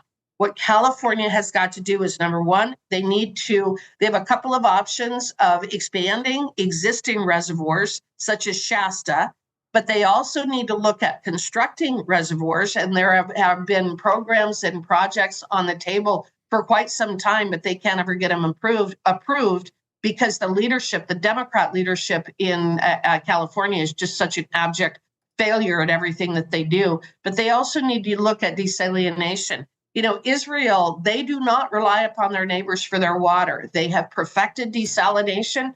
California is perfectly positioned to be able to take advantage of that technology. But again, their leadership is such a failure. They want to spend their money on stupid things such as the climate change and global warming and social justice issues, rather than actually providing water to their citizens. And what happens? Their houses burn to the ground. They have followed literally 1 million acres of some of the prime farm ground in the entire United States of America, taking irrigation water off so that they can send it to their municipalities. They just make really bad policy decisions. And so we're caught up in the middle of it because we are the headwaters for the Colorado River system. Yeah, and maybe we need to just build a higher dam down there at the Flaming Gorge. I don't know, but it's certainly desalinations, that's hard to say, taking the salt out of the ocean, that was maybe not as well along feasible 10 years ago, but it's made great strides recently. Israel's doing it, man. They are ahead of it. That should be an option for California. I mean, the fact is, we're talking about an old compact, 1922, written at a time when California and Arizona are now becoming thirstier and thirstier and thirstier. And it's coming to a head. Okay, we have to work through the issues on the compact. I'm not suggesting otherwise. We still need to deal with that. And we need to protect Wyoming's interests. But at the same time, if you're going to provide a long-term solution to address water shortages in Arizona and California, They both need to develop additional sources. They need to build dams. Yeah. One last thing, boy, this, I'm kind of on Senator Barrasso with this. I think there's more important things the American public's worried about, like healthcare and inflation and stuff like that. But these Epstein files, my goodness, everywhere you go, it's in the news constantly. For you, was this about a political thing? Is this important politically? Democrats want it, Republicans want it, don't want it? Or was this really transparency and seeking justice, perhaps, for victims? What is the reasoning behind your vote in the Epstein files? Because we need to put this behind us. The Oversight Committee has actually been releasing the documents. This was political. This was a political vote. People moving machinations behind the scene, trying to manipulate and maneuver things. But the reality is that the Oversight Committee has released over 65,000 pages of documents. And what have we learned? Just exactly what I knew before they started releasing the documents, which is that Jeffrey Epstein was a leftist. He was a Democrat. He was aligned with the Democrats. The Democrats were aligned with him. His donations went to Democrats. He hung out with Democrats. And the documents are proving that. I mean, here we have Stacey Plaskett, the delegate from the Virgin Islands, is texting with him during a hearing in an effort to try to attack Donald Trump. Stacey Plaskett was his fixer. She was his attorney. If there's anybody who knew about what Jeffrey Epstein was doing, it was Stacey Plaskett. Yeah. So for the Democrats to stand up and thump their chest and scream and yell and jump up and down and, oh my gosh, we're going to find all this stuff on Trump. There isn't going to be the stuff on Trump that they think's in there. Trump and Epstein were not friends. They were acquaintances. They ran in the same circles, but they were not friends. But he was an awful good friend to a lot of Democrats, gave him a lot of money. And I think what you're going to see in these documents is more evidence of how embedded he was with the Democrat Party and how they looked the other way. They knew he was a pedophile. They knew he was a pedophile. He was convicted in 2008. They knew he was a pedophile, and they still hung out with him because he gave them money. Yeah, regarding Plaskett, I know there was talk and effort to maybe censor her. Is that gone anywhere? Well, we tried the other night, and I'm pretty angry that it didn't succeed. She sits on the Intelligence Committee. She shouldn't be there. She's not trustworthy. She's just flat not trustworthy. She's not even a voting member of the body because she represents a territory. She's not even a full member of Congress. Right. But they got her on that committee, and it didn't go anywhere. And I think that there was some maneuvering going on behind the scene that I want to get to the bottom of because I'm pretty angry about it. She needed to be censored. What she has done, like I said, we even had Kash Patel before our committee a couple of months ago, and one of them had the audacity to ask him, the FBI director, have you talked to Epstein's attorneys? And my response was, well, you sit next to one of them. Right. You won't sit next to a woman who was his fixer. You sit next to one of his attorneys. You want to go talk to his attorneys? Go talk to his attorneys. She's on your side. I mean, this whole thing is just a way to try to smear Trump and deflect attention from the failures of what they're doing back here. Yeah, and we do need to put it behind us as a nation and put it behind us because we're heading to Thanksgiving. I don't want to leave you on an angry note, Congresswoman Hageman. What are you doing for Thanksgiving next week? My mother is going to be 102 years old tomorrow. Oh. Wow. So happy birthday to my mom. And I will be home in Wyoming for Thanksgiving next week, and I will be able to spend some time with her. I got to do that last weekend. I was able to see her. I was in Goshen County and Sheridan and all over, but I spent some time with my mom, and I'll see her next week as well. I'm glad you're getting back on Wyoming soil. They say Sydney Sweeney has good genes. The Hageman family, 102. Wow. Happy Thanksgiving. Thank you. Thank you. Cowboy State Daily, we've got to take a quick break, and we'll be right back with more after this. Wyoming is the Cowboy State. From corner to corner, there are so many stories to be told, and more cowboys and cowgirls are turning to the Cowboy State Daily news team to keep them in touch with what's happening both locally and in other parts of Wyoming. I'm Riley Strand, videographer and production assistant for Cowboy State Daily Video News. We're proud to bring the most important stories to our viewers every day. The stories that start conversations, the stories that make us laugh, the stories that make us think. Our experienced journalists at Cowboy State Daily are crisscrossing the state every day, talking to those who know the news best. Every day, host Wendy Core and I talk to the reporters who are covering the topics, issues, and people that are important to Wyomingites. And in our daily newscast, we bring you those stories. Tune into the Cowboy State Daily video newscast every morning, only on cowboystatedaily.com. You're listening to the Cowboy State Daily Radio Network. Sometimes fatherhood I'm the first Viking who wouldn't kill a dragon. can feel like an epic battle. But you will. But you can change your kid's world just by being there. And with a little help, you won't believe how high they can soar. All right, bud, you ready? I'm proud to call you my son. Come on! Never stop being a dad. To learn more, visit fathersincorporated.com. Logan Wilson here at the M Building in Casper, Wyoming. They do more than just support businesses and private events. They support nonprofits by offering reduced rates to help the community thrive. The staff here at the M Building have been incredible in helping me organize a fantastic event. They are great partners for those who want to make a positive impact on the community. Come check out the M for your next event.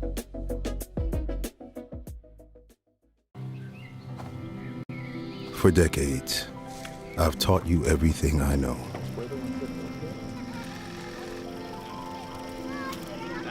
How to safely build a fire. How to control the flames.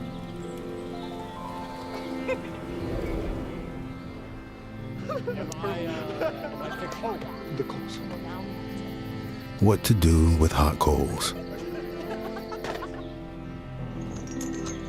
How to secure your chains.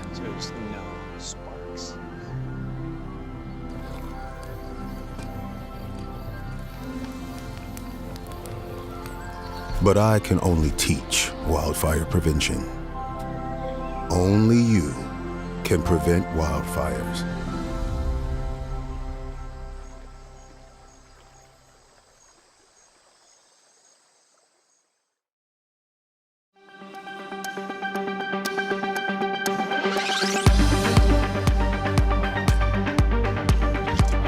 Yeah, Cowboy State Daily Show on the Thursday before Thanksgiving. What do you call that Thursday?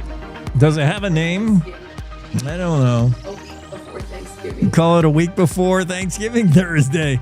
I'm going to do a trial run with a Thanksgiving dinner just to make sure I got it right. And because I love Thanksgiving food. Thanksgiving is going to be the trivia topic for Ask Abby. So, Abby, if you're listening this morning, start prepping, get ready. For instance, how long is the Macy's Day Parade in miles? Yeah, all kinds of trivia questions regarding Thanksgiving for Ask Abby. Get ready, Abby. Brush up, do your homework, and start cramming for the test. Or not, or you can just fake your way through it, which is even more fun. Jackie Dorothy's with us, never faking her way through the stories. She's got it down, beginning with, speaking of down, where does the water go when it goes down into Sinks Canyon and then reappears later? The disappearing river. Scientists have been studying this one for a while. It's perplexing. It is, and it looks like it's an underground river that they can now look at. I had no idea about this cave exploration. Did you? Yes, I know all about. I love the Tafoya and the river that, originally there were the most crude tests done back in the day where let's put some dye in the water because the river disappeared and it would reappear later. And that was normal. What perplexed folks is it would disappear and the timing, the dye would then reappear downriver much later than they thought. They're like, where is it going? It's been a while. So what? It's been a mystery for a long time. I remember going down there Gosh, I feel really old right now. I was 20 years ago when I was 30. So it's like, what? No, but going there and looking at where does this river go? And it's just so fascinating. And I remember being there when a bunch of people were getting ready to go and do some caving and thinking, how is that even possible? And they were all dressed up. And now we get to do that. Wait a minute. I'm so excited. Now, how is that possible? Explain that, because no, I don't know that part. Like, how can you go see where the river goes without drowning? Like, what do you mean? How do they go down there? Well, I don't know how many years ago they discovered the cave, and it was, they call it Boulder something or other cave. And it's because they have the opening is kind of hidden, and you squeeze through this area. It's all about shoulder width. Yeah. And you get down there, and they will take you through and even supply all of the equipment and everything. It's $20, and you can be one of 10 people to go see the underground rivers, see the pool. They said there's a pool down there in the underground, and there's fish in that pool. Oh, so man. I know. It's just a fascinating. And it has one of those rare algae or bacterias that's like slime. And us kids from Nickelodeon would really appreciate this from that era. You know, that green slime. I've been slimed. Yeah. Get slimed in that cave. It's incredible. Yeah. I love caves. I really do. And to know that there's one right there just about in our backyard. Yeah. I love the notion of caves. I love seeing other people explore caves. I don't know I can do it. When I have come up against a cave and like gone in, I very quickly get a weird feeling like claustrophobic. Can you do it? I love it. Yes. Really? Oh, I almost feel more alive in a cave. It's just like you're down there, and it's just incredible knowing that you're walking somewhere and there's this underground world. I love it. We differ on that one, Jag. I get underground and I'm thinking no, I am looking for the escape route. It feels like I'm being buried alive. I don't like it. But it is fascinating. Rock climbing. How did you like rock climbing? Yeah, I want to be up. I got no problem doing that. Being up, and then my favorite part was propelling down. You know? Yeah. It's just, I guess I love just experiencing life in a different way. Yeah. Interesting. Well, this network of caves discovered in the Madison limestone is what makes the disappearing river disappearing. Sings Canyon, fascinating. They still have mysteries to uncover, and that's what's so cool. Oh, yeah. I mean, with all of our modern technology, you think about it, there's places in Wyoming that are still unexplored. Well, I mean, it's underground. You think about all the things in the ocean we don't know, like the trenches, the depths of the ocean. There's a lot of discoveries to be made if you look down, not up. We'll tell you that there's been a few shows in the past that have scared me, you know, with the orange people living down there and all those little creatures and Tommy knockers and those stories. They give me the EBGBs. So yeah. There are stuff that I'm a little cautious about, and I'll keep my distance. Well, if spelunking, caving, or just a fascination with what goes on with the Paposia at Sings Canyon State Park is your jam, you got to read this. This is everything you wanted to know. The whole other world that exists down there at the Wyoming Sings Canyon State Park. Jackie Dorothy wrote that story. Jackie, what about the history story? The British adventurer who lost a bet and became a cattle baron. How does that happen? Oh, well, I found this story through one of those, you know, rabbit holes you go down. And then I discovered he had an autobiography all about his adventures here in Wyoming. And this guy reminds me, if you're a Wooster and Jeeves fan, he's Wooster all the way. Oh, it's hilarious. Those British comedies. His life was a comedy. He ended up coming to America because he's like, I'm going to place all my summer money on this bet. And he lost a fortune. And he said, nobody knew I lost, because I was like, yes, I lost. That means I go to America. Because the bet was if he lost on this 2-horse race, he was going to go to America. So he's cheering on the horse to lose. Morton Fruin, the British gentleman, was more than happy to lose. He came to America in the spring of 1879 aboard a steamer and he couldn't have been more happy. Oh, absolutely. And he had made friends with people that I would just like, wow, I would have loved to have met him. He met everyone from P.T. Barnum, General Sheridan. I mean, we're talking, this guy was elite. He's a baron. He's walking around and they're all flocking to him. And so General Sheridan, when he arrived, he said, I'm sorry, we're having Indian trouble. You cannot go to Yellowstone River like you want. I suggest you go to Rollins. Well, he didn't want to go to Rollins, and he ended up outside of what was Bighorn City, Sheridan area. And my favorite story that I uncovered about this guy was how he was like, we need a county. I need 12 signatures. Oh, here's 12 men. Well, they're kind of a rough crowd. They have a guard. They have a sentry. They're laughing at me when I ask them if they have money. Because one of the requirements to get a county is you had to have so many signatures, and everyone had to pledge a certain amount of money that they would spend to make sure that this county became viable. So he wants to create Johnson County. He's getting all the signatures. He's 12 short. Here's 12 men. They signed. They said, yes, we're good. Uncle Sam's going to pay us soon. 2 weeks later, the payroll was stolen for the troops. Oh. And he's like, oh well. And he kept the signatures and got Johnson County.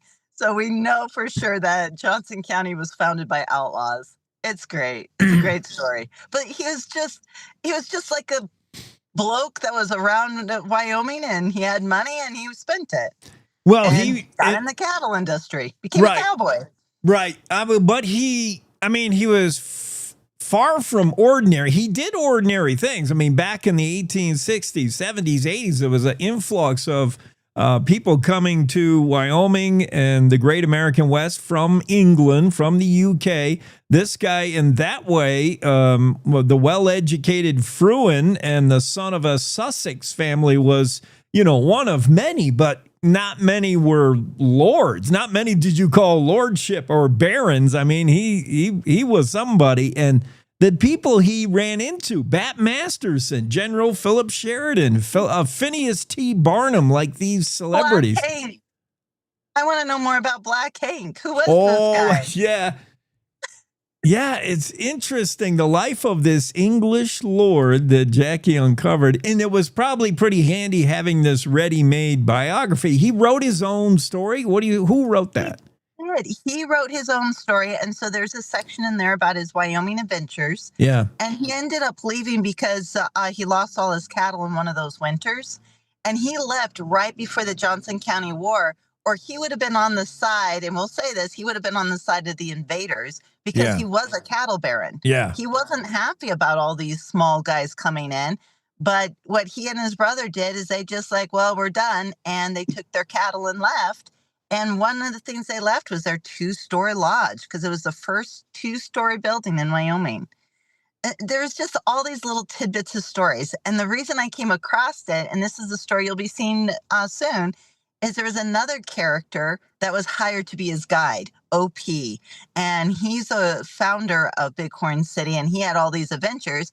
But he talks about being a guide for the Baron and all of his friends. And he would never do it again because he says the worst thing you can do is go out into the wilderness with people that don't know what they're doing. Oh, jeez. Yeah. I mean, it's just story after story. They had a sense of humor back then.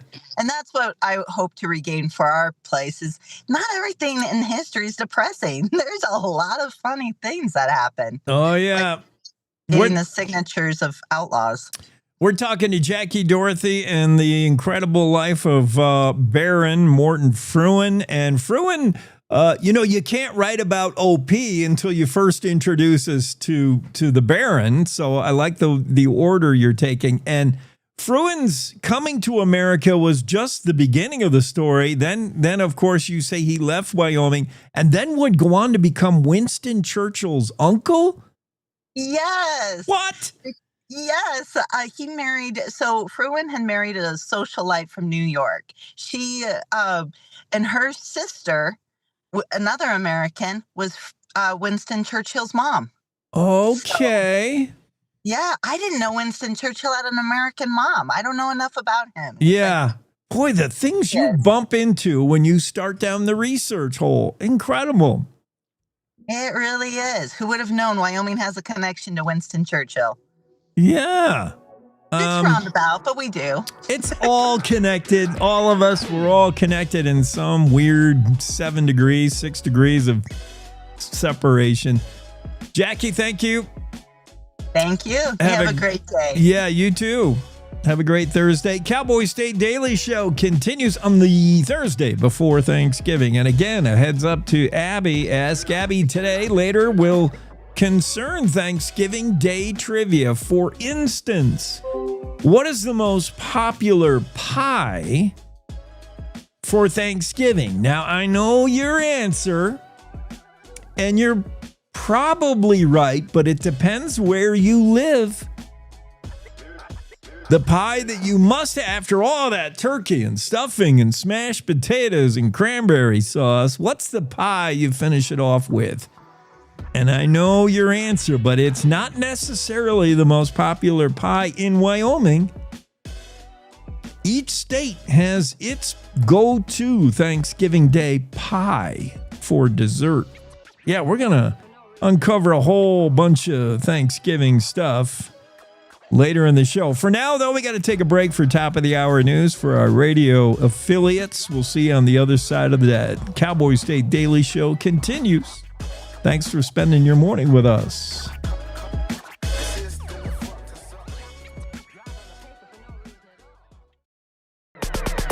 It's time to take a look at what's happening around Wyoming. From the Cowboy State Daily News Center, I'm Mac Watson.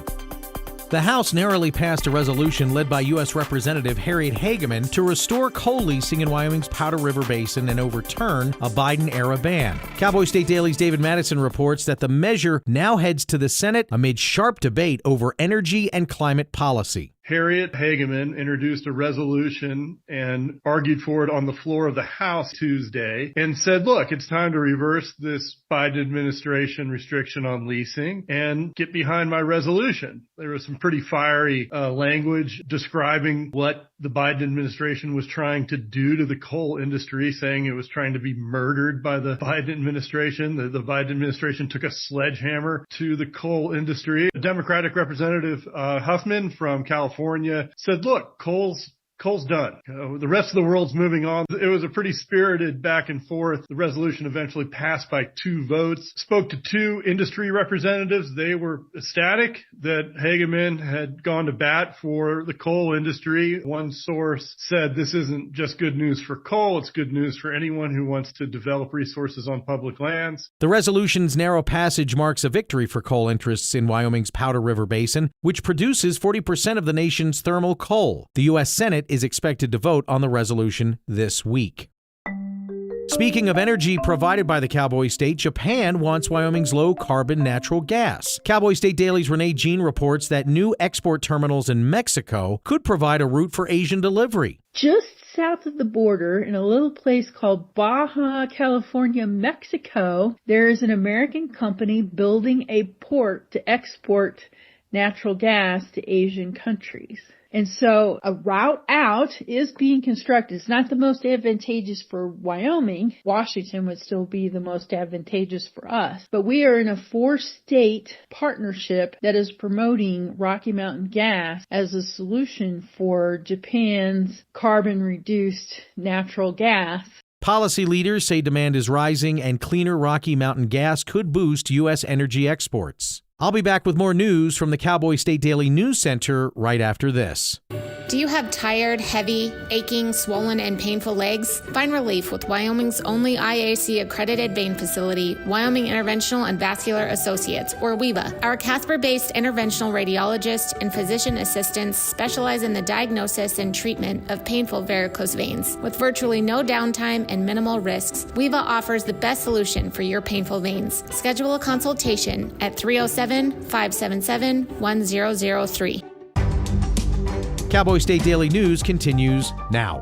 After a 6-year hiatus, pig wrestling will return for the 2026 Teton County Fair, but with a compromise. Cowboy State Daily's Kate Meadows reports the decision follows heated debate over tradition versus animal welfare concerns. A caveat that the commissioners settled on was that competitors could only be women and children under age 18. Commissioner Carlman said that removing the 18 and up men's division took out the stronger guys who might be able to squeeze a pig and throw it around. We're not causing harm or stress to them, but we're still creating a clean, fun family event. The Teton County Commissioners voted 3-1 Tuesday to bring back pig wrestling for the 2026 Teton County Fair, with one commissioner absent.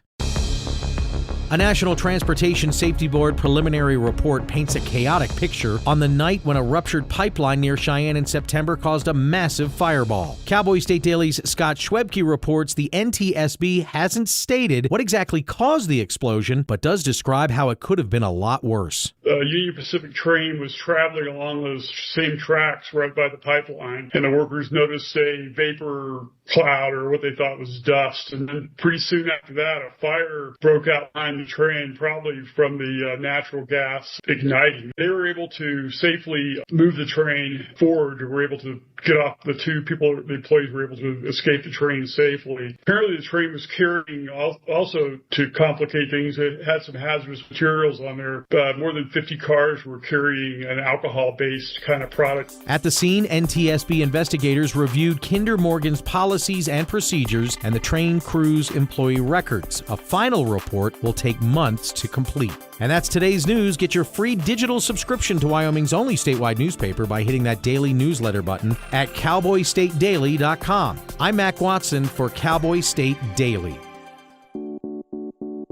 When it comes to making plans, you are the best.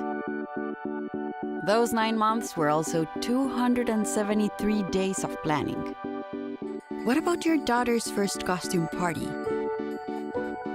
It was out of this world. And let's not forget those barbecues you plan in detail for your family and your more vegetarian by the day best friends.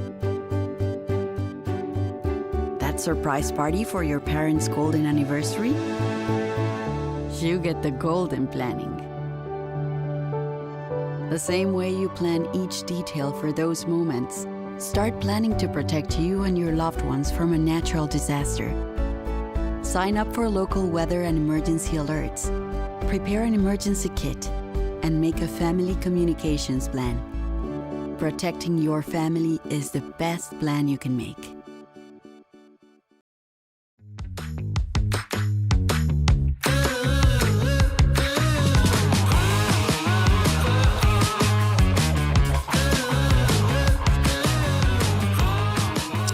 Cowboy State Daily Show on the Thursday before Thanksgiving. The day after Thanksgiving, of course, come to be known as Black Friday, but Black Friday's kind of dominated what was originally the intention for the day after Thanksgiving. That's going to be a trivia question. What is the Friday following Thanksgiving supposed to honor in America? And it's not shopping. That'll be a question for Abby. Let's get into the Zoom room, and I think we should have Mark Hines if I got my paperwork in order. Mark Hines, what are we paying you for this appearance? Because we need not just your undying gratitude. We need to increase your appearance fee. Your smile is the only payment I need, Jake. All right, you're really laying it on thick here. Wow. Okay. Again, Colorado. The list is long of things I don't understand about Colorado and what that state's trying to accomplish. I don't understand why they didn't just wait for Wyoming wolves to make their way there. They're coming. We've seen them cross the border both ways in both directions. But Colorado's insistent on repopulating its state with wolves, and they want to get right after it. And they've been buying renting or just accepting gift wolves from Canada, but no more. Fish and Wildlife Service Director Brian Nesvik says you can't do that. Those wolves are out of bounds. So where can Colorado go next? Well, I don't. The whole thing with whether they can get them from Canada as a jurisdictional matter might that could end up being for the attorneys to sort out. But the counter argument that's come from Colorado Parks and Wildlife is that Nesvik's assertion that they can't get the wolves from Canada hinges on the ESA, the Endangered Species Act, and that doesn't apply to the wolves in Canada. But I'll stop there because I think going anywhere beyond that's when the attorneys are going to have to get involved, and I'm not an attorney. I'm not that smart. So, but no, you're right. They at least at present they kind of seem to be in a conundrum because Washington has said no. I'm not. I don't think that Oregon is willing to give any. Oregon gave the first batch. It came over in December of 23. Oh, okay.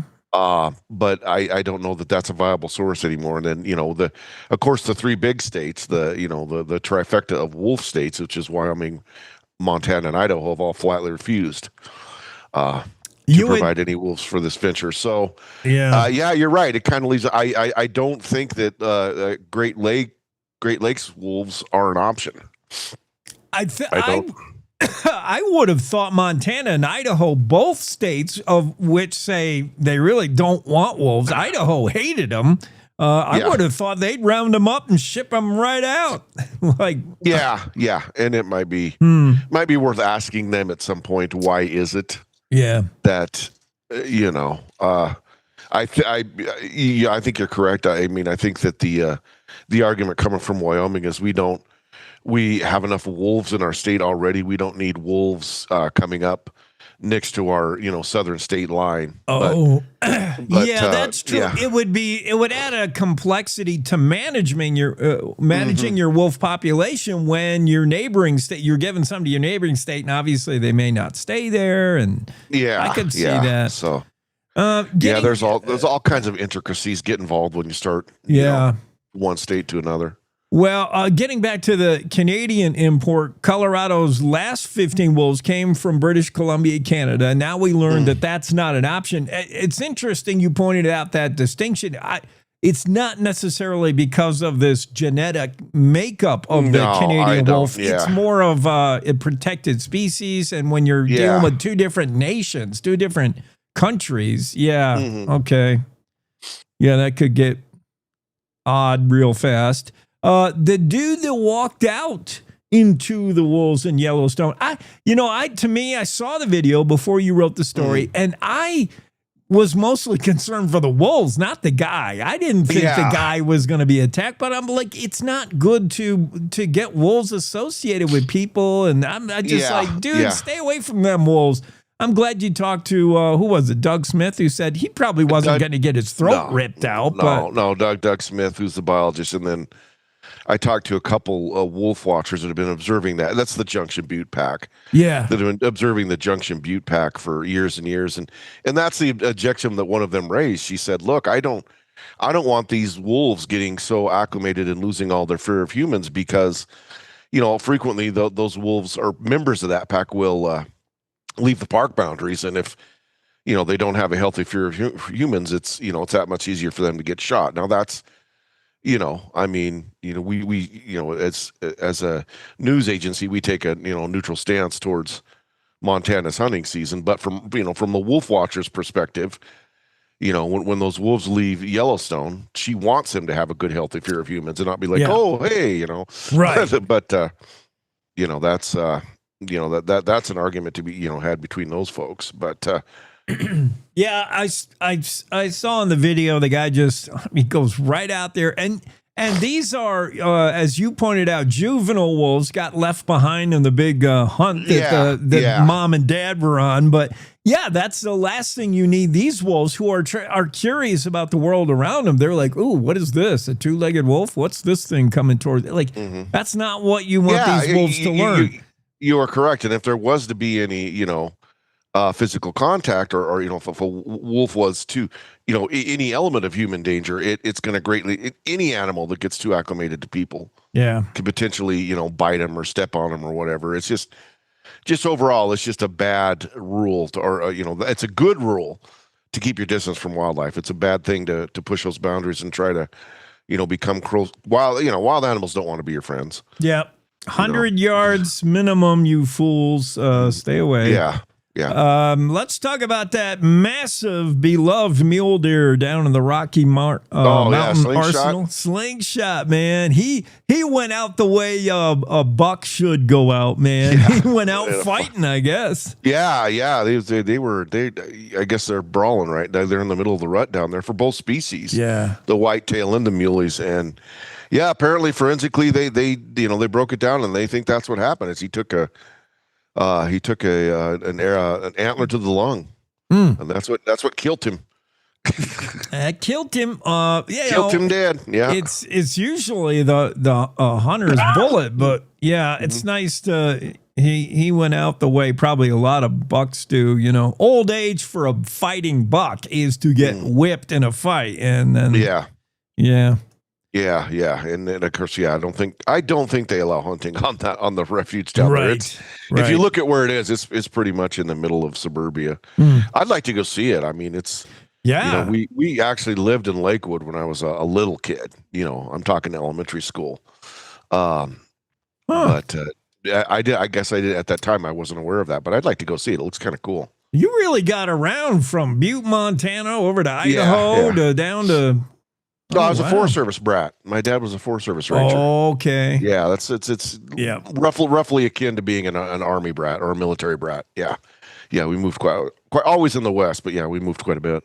All right. Well, you as you could probably see in our video component of the podcast, Mark Hines has his lap warmer there. That's pretty far removed from a wolf, I think. Oh, the demon in a fur coat. Yeah. This is Roxy. He looks like a bundle of trouble. Yeah, she is. I mean, our big dog. We had two big dogs, but they, what dogs do, they got old and passed away, and so we just have a little fur demon now. It's the only canine in the household at this time. So he's got to make it. He's got to be like 3 times the problem. Oh, he's got to make up for. She's half Pomeranian, and Pomeranians take themselves incredibly seriously. All right, tell me the last household item that thing chewed up that she wasn't supposed to. She's not a chewer. She never really had, even when she was a pup. So yeah, no, she's not a chewer. Fair enough. All right.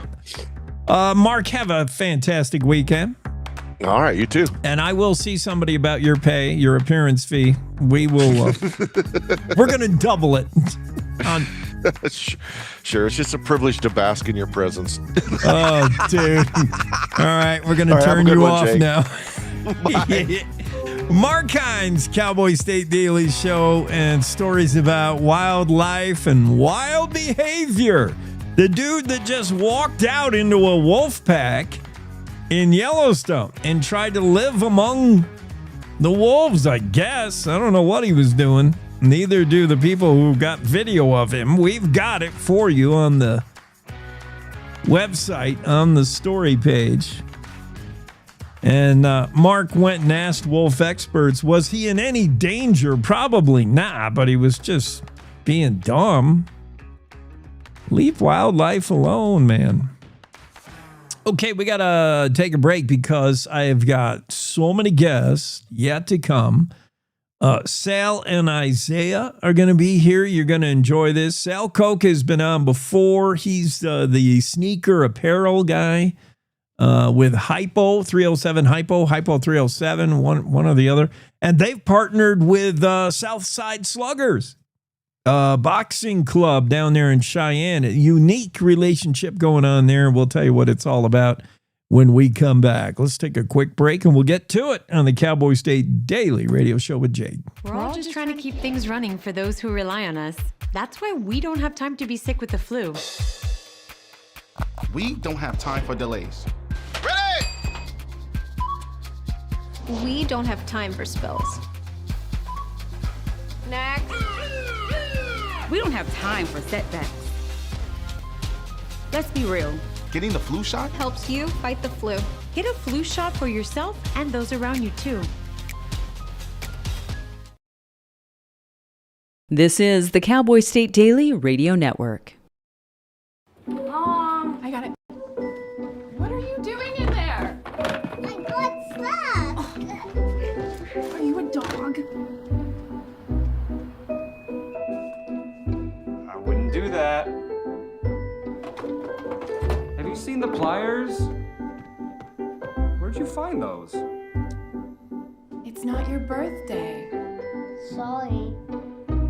Bye, Grandpa. Bye, Grandpa. Take care of yourself. What are you doing? What are you looking for?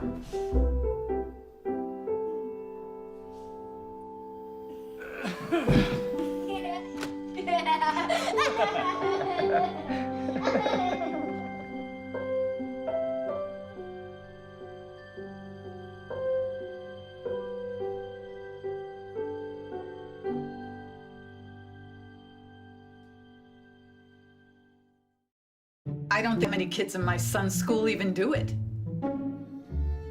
He makes fun of his friend who vapes. He would never try it. She's into soccer. She's on the honor roll. She's just not the type. No way. No way. No way. No way, my kid would never vape. Get your head out of the cloud. Today, nearly 8,000 kids will start vaping. Maybe even yours. Learn about the dangers at talkaboutvaping.org. Life's daily battles are not meant to be fought alone. We're not powerless, so long as we don't lose sight of what's important. Don't be afraid to seize that moment to talk to your friends. Cloud, you okay? Because checking in on a friend can create a safe space. The first step on our new journey. You coming? Reach out to a friend about their mental health. Seize the awkward. It's totally worth it.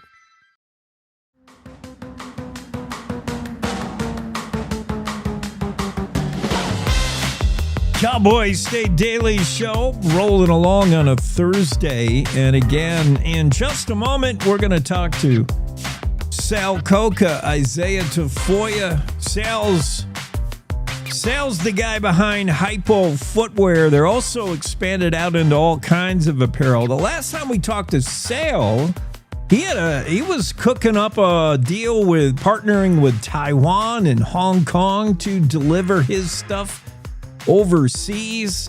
He's always thinking of new ideas, new ways to get his apparel out there. And his latest brainstorm, I don't know if Sal came up with it or Isaiah did, but he has joined forces with Isaiah Tafoya and the folks over at Southside Sluggers Boxing. And they've created a unique relationship that we're going to talk about. That's where we're going next. And I'm going to see if my three window Zoom room works. Occasionally when I go to it, it breaks. Oh, look at that. It works. How is that possible? It's working perfectly. Holy cow. Sal, good to see you again. How are the sneakers flying off the shelf? They're about to. We're getting the new shipment in here in about a few weeks. So excellent. Sal Coca, CEO, founder of Hypo Footwear. It's Hypo everything now, really. It's Hypo, all kinds of apparel. And then the relationship with the guy who's on your left, if you're looking at our video portion, that's Isaiah Tafoya, Southside Sluggers. Isaiah, I'm guessing you're a lefty? No, I'm a right-handed guy. Uh-oh. Yeah. Southside, old terminology referring to a left-hander. They're always tougher to fight. You don't know where the jab's coming from. You know, like those lefties just think different. Where do I start? First, I want to let everybody know what Southside Sluggers Boxing Club is, what's going on there. It's in the Cheyenne area, and we'll talk in a minute why it's way more than boxing, way more. It's kids today, these kids today on their video games in the basement doing, going out after 10 o'clock at night. They just get into trouble. That These kids got a lot of energy. They need somewhere to put it. And if it's a boxing ring, cool. But it's not about boxing. It's about giving kids in the community something to do. Tell me about the club. Like, what do you do? How it got started quite a while ago, and what's going on at Southside Sluggers? The current organization was organized and formed in 2017, so we've been going at it since. And we're a nonprofit organization in South Cheyenne that focuses on teaching youth competitive amateur boxing styles. If people are looking to train at the professional level, we offer that as well. But yeah, I mean, we're kind of just, an organization in the community that's just trying to keep kids off the street, give them a safe haven to come to after school, and, teach them the sweet science. Yeah. Teaching not only physical, but the mental and social benefits of a program like this. You ready to start sweating? This youth program offers way more than just boxing. Southside Sluggers Boxing Club in Cheyenne. Who do you see coming that you're surprised? Like, what is the growing demographic? I know girls are getting more. I hate to think of girls hitting each other, but okay, they're into sports. I mean, I see more and more girls playing hockey, playing basketball, and boxing, contact sports. Yeah, no, there's a lot that are competing nowadays more than even when I was growing up boxing. There's a lot more opportunities for our female athletes to display their skills as well, because they're very, very talented, just as well as the young males, the adult males, our adult female fighters are just as exciting. So, it's definitely not uncommon to see girls competing in big brackets at tournaments and things like that. And even on the professional level, they're getting a little bit more notoriety, screen time, things like that. So it's good to see. It's good to see the sport move in that direction. Isaiah Tafoya with Southside Boxing Club Cheyenne. The new partnership, whose idea was this? Sal, you're always thinking of ideas. It's got to be. What founded it? What started this? Sal, Coca, you getting together, Hypo getting together with Southside. What's it mean, and how did it all get cooking? It actually got started a few years back. Isaiah was still competing, and we have a mutual friend that connected us. He said, "Hey, man, you might want to meet these guys in Cheyenne." And I was like, kind of, we'll see. And I went through, and it could just kind of click, because I'm a big sports fan. I was an athlete growing up and stuff like that, and I'm a big boxing fan. And I was like, I didn't know this place existed. And so we were gonna roll with Isaiah in a few things as for his career, but it kind of ended prematurely. And then so it kind of chilled out for a year or two. But then he was still continuing with the club, and I was like, we can still do something. So we just. That can benefit us both. And I reached out to him about beginning of this year and said, let's do a collection, because it'll benefit both of us. You know what I mean? Like, we can donate part of the proceeds to the club. Hypo makes a little bit of money. You guys get some money, and it's good stuff, man. We came up with about 3-4 concept logo designs based off of his original logo.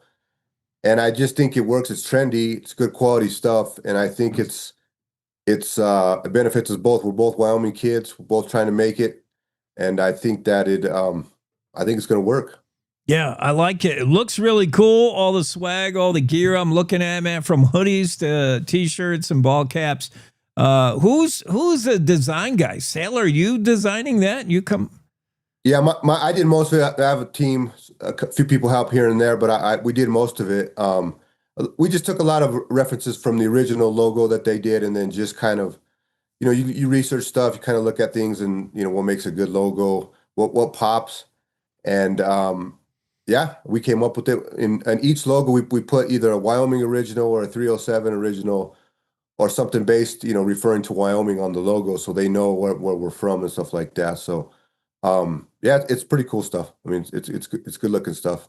Two Wyoming homegrown entities getting together. I like it. That kind of stuff should be encouraged. You need to come up with like a boxing shoe for these guys. A special. Yeah.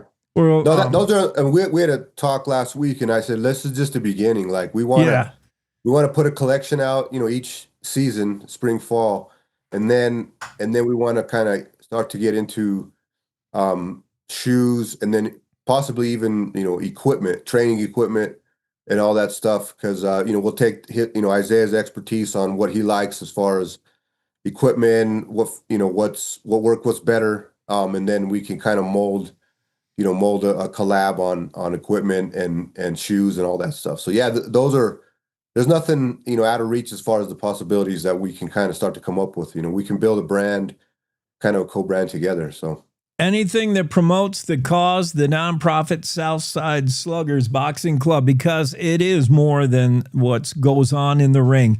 It's promotion of core values like sportsmanship, self-esteem, discipline, commitment, integrity. And what a confidence booster it is knowing, just boxing, like it does a lot of stuff for a teenager, huh, Isaiah? Yeah, it does. The lives that we're touching just by having just some kids just having a place to go to after school, and just have mentors around them and hopefully positive role models for the most part around them as well. And just, showing them the ropes literally, inside the ring and outside the ring, so it's, that's our main demographic group that we're, mainly having the gym right now is teen boys in their, adolescent years. And, they're just trying to find their way for, make the right choices, and hopefully we can keep them on the right path. Yeah. Hey, tell me about what's Forum 619? These guys help you out with a place, a location to train. Who was Forum 619? That was the location of our old gym where we did start off at in 2017. Oh, okay. We have a new location that we've been at for going on 3 years now. It's still in South Cheyenne. It's just in the Orchard Valley neighborhood of South Cheyenne. And it's, very reachable to a lot of the youth that we serve. A lot of kids can, walk or ride their bike or even run to the gym. It's close distance to where a lot of them are living. So I think we're in a great location right now. Yeah. Poor South high school sports teams. Oh my goodness. You got to toughen them kids up or something, man. Make them better at football. I don't know. Their time's coming, I'm hoping. Find out more online presence, SouthsideSluggerBoxing.com. Find out what Isaiah's doing. And get on the Hypo, man, Hypo307.com, and get your Southside Slugger swag or anything else. I mean, Sal's always coming up with ideas. What's next going to hatch out of your brain, Sal, for marketing, for whatever you want to make in apparel there? So the new shoes with the new technology will be available for pre-order on hypofootwear.com here in about 2 weeks.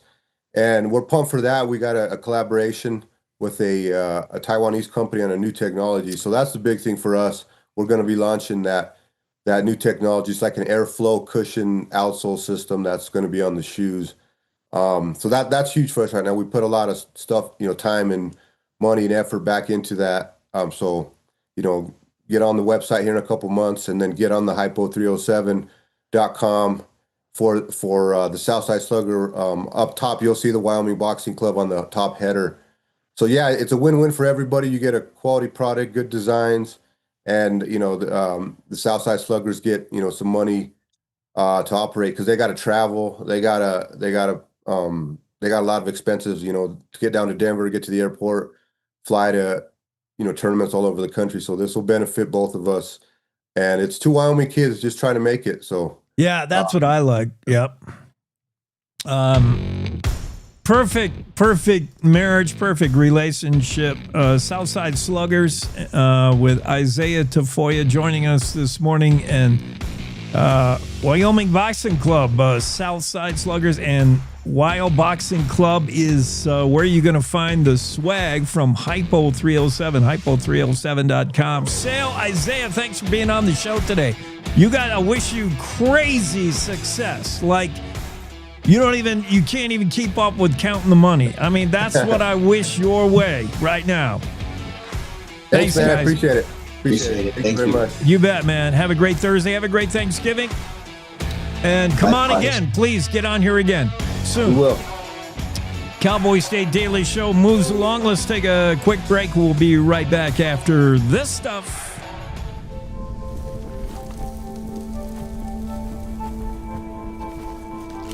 Eva Marie smoked 12,000 packs of cigarettes over 15 years. She quit, and now there's a new lung cancer screening that could save her life. You stopped smoking. Now start screening.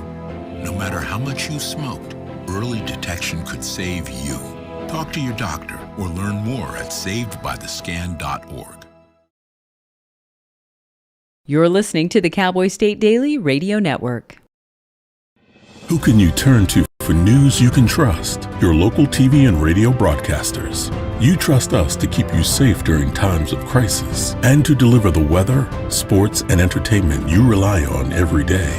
We bring you the facts you need to make decisions that matter. And as misinformation floods social media, you can trust your local stations to deliver the truth. Text TV to 52886 and tell Congress you rely on your local stations for trusted news.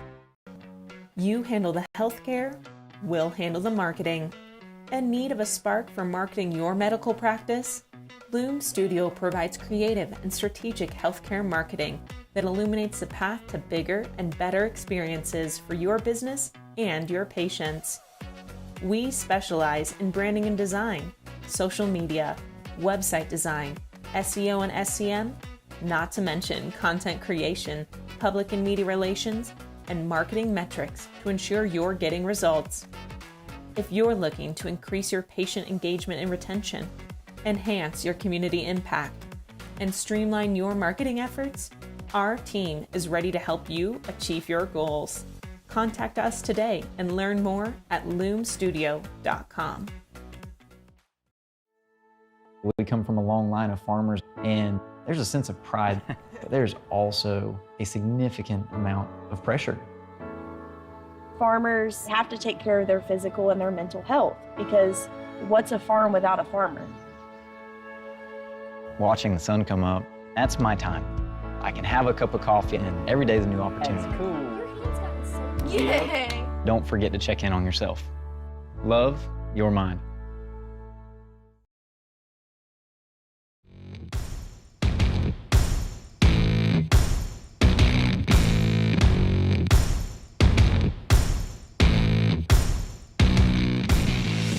Hey, let's take a minute to check in with this day in history. It's November 20th, of course.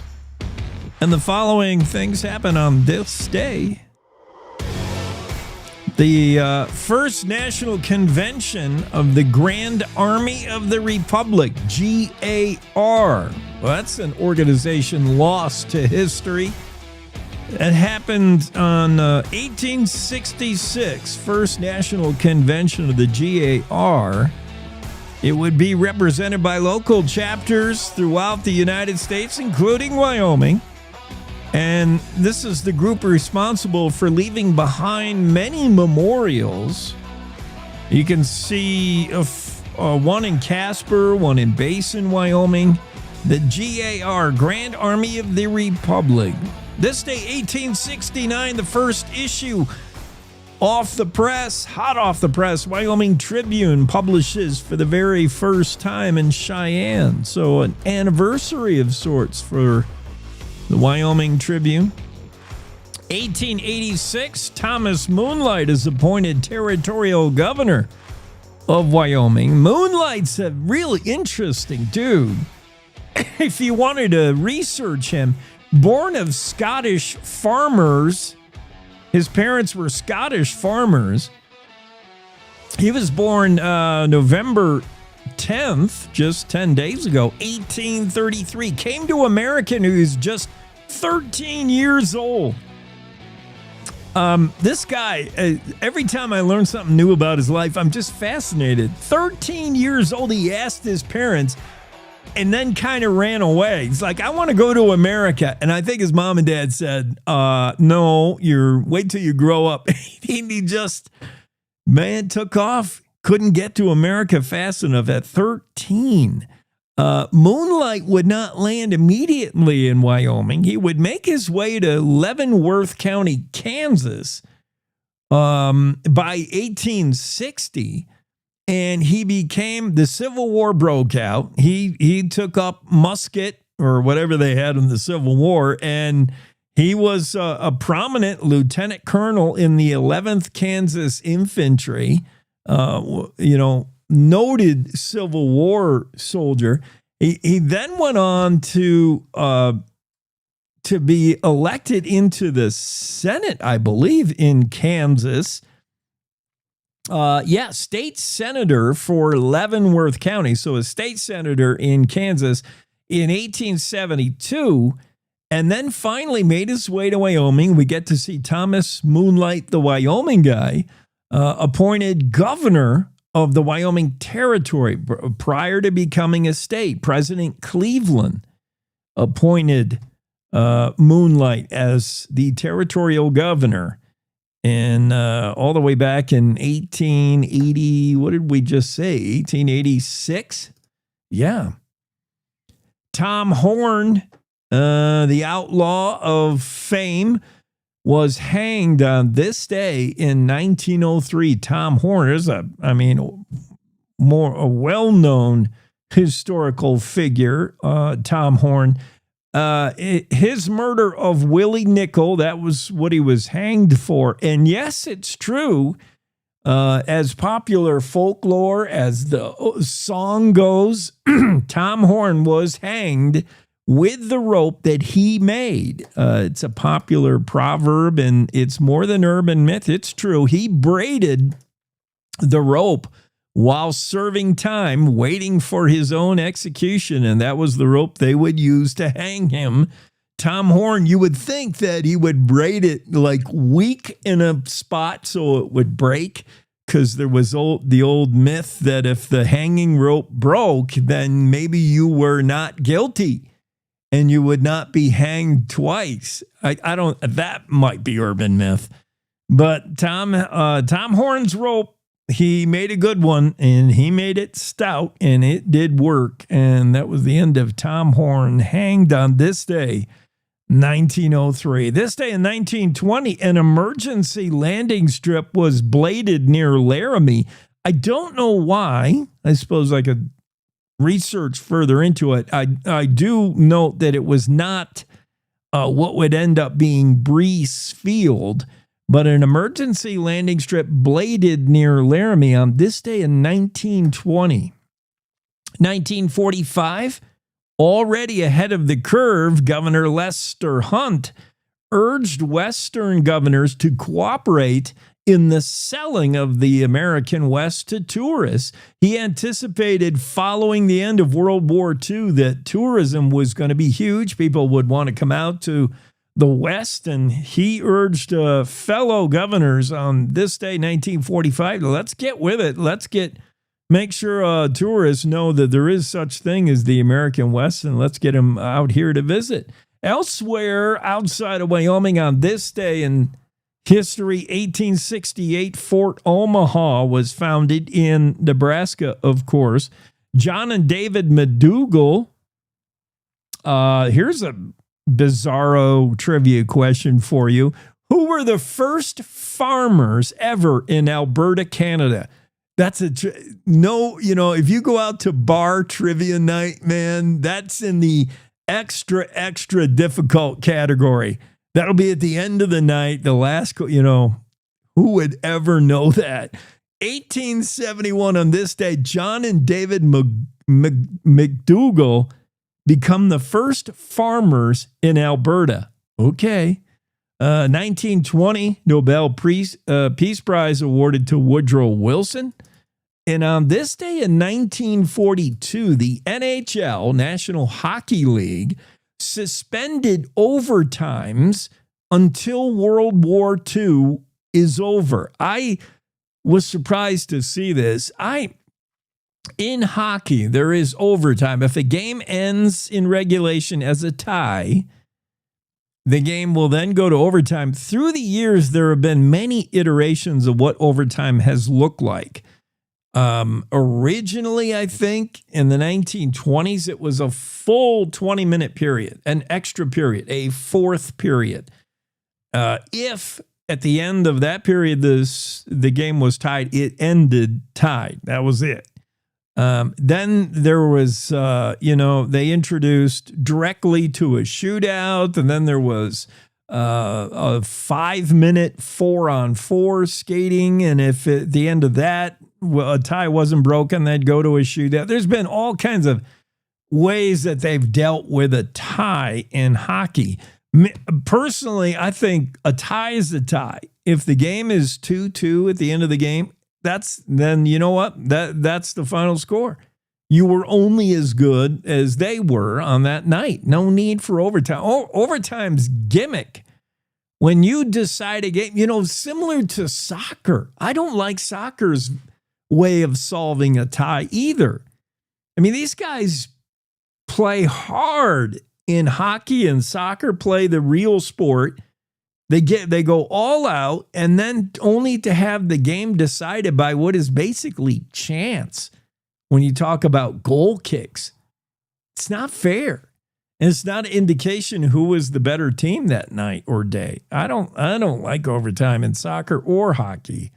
But anyway, soccer was suspended. Soccer. Overtime was stopped, banned, suspended on this day, 1942, until the end of World War II. Reason being, if you could guess, and I would have never guessed this, what does the world care about overtime in hockey games because there's a war on? What does the United States care about that? Or Canada? It was because of rail travel. And the idea was, an overtime game took longer into the night to finish, and that had the players returning home or going to their next game, traveling by rail late.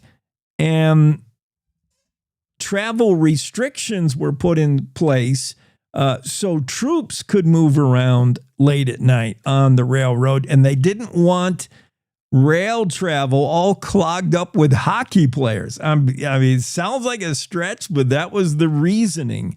World War II underway. Train travel was crucial for moving troops around, and the NHL had to adjust its schedule and cease the 10-minute overtime period that would cause delays and disrupted railroad schedules. So now you know why overtime was suspended on this day, 1942, because of the war. All right. All these things happen on this day in history. This day is, of course, November 20th. Well, it's time now to check in with the world of rodeo. Will Rasmussen has the latest report on the Western Ag Network. It's the Rodeo Road Show on the Western Ag Network. Hi, everybody. Will Rasmussen with you. Thanks for taking us along. Today, Wayne Brooks. He's at the National Finals Rodeo announcing for the 13th time. My great friend and 5-time rodeo announcer of the year in professional rodeo talks about the schedule before the National Finals Rodeo starts. Wayne Brooks on the Road Show. When we come back, stay close. Join us for the Stevenson's Diamond Dot Fall Production Sale December 1st at the ranch south of Hobson, Montana. This outstanding offering of Angus cattle includes 240 bull calves, 95 coming 2-year-old bulls, 82 registered females, 8 embryo lots, and over 950 commercial females. With 65 years of experience in the Angus breed, you are sure to find the right bull or female to fit your program. Sale starts at 12 noon on December 1st. For more information, go to stevensonsdiamonddot.com. Coming up this Saturday, St. Ange Livestock, St. Ange, South Dakota, big special bred cow and bred heifer sale. Over 1,000 bred females in the offering. Got Troy Johnson's production sale of his 3-year-olds, all home raised, fancy kind. There's 40 of those. Out of Montana, here's 140 black 3-year-olds in another deal. Here's 100 head of black 3-year-olds going to be bred Hereford for April 1.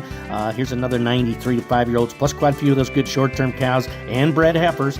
Go to www.stangelivestock.com for more information or give us a call here at St. Ange Livestock. I was just going over our schedule here this morning, looking through some things, and starting Sunday morning at 10 o'clock is our first rehearsal just with us announcers and the sound man and the general manager and a few other key people. Brian on the videos that takes care of the videos there at UNLV. And so, yeah, we'll start Sunday working through some of that stuff and rewriting scripts and making sure that, you know, we've got everything lined out as best we can, because there's always changes. last minute changes. But Monday, then we move on into the building with rehearsals with the Flag Girls, the sponsor run. And then Tuesday, we have several rehearsals that we'll go through the animal welfare unit, things like that, where we work with the building and some of the personnel there to make sure we're prepared for anything that can happen. And then Wednesday, we're there pretty much all day. You've been there with me when we're still rehearsing at 3 or 4 o'clock in the afternoon, and it's time to go to the hotel and get a shower and head down to the banquet to see who's going to win all the awards. On the Rodeo Roadshow, I'm Will Rasmussen on the Western Ag Network. This is the Cowboy State Daily Morning Show with Jake. Yeah, we're back at it. And what did I want to talk about? 3 things, and we're going to hit them real fast. One, Israel, who we were talking about earlier with Congresswoman Harriet Hageman, how Israel's so innovative as a country as far as breaking technology. Israel's effort at desalinization, that word's hard to say, taking the salt out of the ocean, they've been forerunners in that kind of tech, and they're doing it. They are getting drinking water out of a salty ocean. And, 10 years ago, 20 years ago, the idea was it could be done theoretically, but it still hadn't proven real effective or efficient or even viable financially. But Israel's doing it now. Huge breakthroughs. And that's going to be the future, I think, of water. Rather than waiting for fresh water or fighting over fresh water, I think desalinization of the ocean is going to be huge moving forward. Harriet Hageman and I just touched on that. Israel is also a forerunner in this, taking salt out of the ocean or putting milk on the table without using cows. What? Cow-free dairy milk that you cannot taste the difference in. It's fascinating. Certainly has implications for people that are dairy intolerant. You have issues with dairy, or you just don't want to use cows and squeeze the milk out of them. Maybe you're one of those almond milk people. And by the way, almond milk is not milk. Almond is a nut, and anything you get out of it that's liquid, any juice you get out of it is juice, not milk. Soy, almond, to call them milk is, that's a stretch. This is not anything like soy or almond milk. This is what Remilk's founders are saying. That's the company that's selling this, Remilk. They're saying this is, quote unquote, real milk. It has the key ingredients of what real cow milk would have. For instance, the 2 main production methods of making this animal-free dairy product that's now being marketed by Remilk. This technology was approved in Israel 2 years ago, and it's taken that long for a company to actually start putting it out there. There's speculation it could be coming to America soon, coming to the U.S. Remilk. Cow-free, dairy-free milk. 2 main production methods. In one, mammary cell cultures are used. Actual cow mammary cells are grown in bioreactors that naturally produce milk. So these are actual cells. It is real milk without the cow. They also use precision fermentation. Scientists insert milk-producing genes into microbes like yeast. And they would secrete milk proteins when fed sugar. These proteins then blended with fats and carbohydrates. And then voila, you've got milk. Real milk, yes, but with the cow removed. It's similar, I think, from what I see to, meat-based laboratory meat without the cow, which it's just so Soylent Green. It's so futuristic. Yeah, I don't think I'd be interested in eating a steak that was grown in a laboratory. I really don't. But would I drink milk? Would you drink milk that did not come from an actual cow, but is called lab-grown milk, sometimes referred to as animal-free or cow-free dairy? Could be coming to the U.S. soon, already being marketed in Israel by a company called Remilk. Wow. Pig wrestling's back at the Teton County Fair. I've been talking about this. The issue has gone back and forth. It took a 6-year hiatus, pig wrestling, the event, from the Teton County Fair, mostly due to the pandemic, COVID, and then due to the fact that the Teton County Fair organizers couldn't find any contractor who could supply pigs for the pig wrestling. When it was in the fair, it was wildly popular. I was on the fair board at the Teton County Fair, and I know this event is a fast sellout. It's more popular than even the rodeo and maybe even the demolition derby that used to be in the fair. It was hugely popular. Many teams, 4-person teams, in different age categories would sign up, and many teams had to be turned away because it was already filled up with teams. And then in the stands for the event sellout, I mean, it was hugely popular to watch people try to get a hold of a squealing pig while they mucked their way through Wyoming's best bentonite. I mean, it was slippery stuff. And it's not easy. It's tough. And there are some worried about the safety and the health of the pigs. That maybe could be a concern, but I can tell you more humans get hurt in pig wrestling than pigs do. I tried it once. It's not easy. And it's also not easy really to hurt the pig. I can't imagine a way you could really hurt the pig too badly because you can't muscle a pig. It's like a bar of soap, you know? The harder you squeeze the pig, the harder you try to hurt it, the more it slips out of your grip. But, there are animal activists concerned that it's not good for the pig. After 6 years of not being in the fair, the fair organizers said, we want to bring pig wrestling back. We found contractors who can supply the pigs out of Idaho Falls. They asked for money from the county commissioners to do the event. The commissioners initially said, sounds good. It's always been a popular event.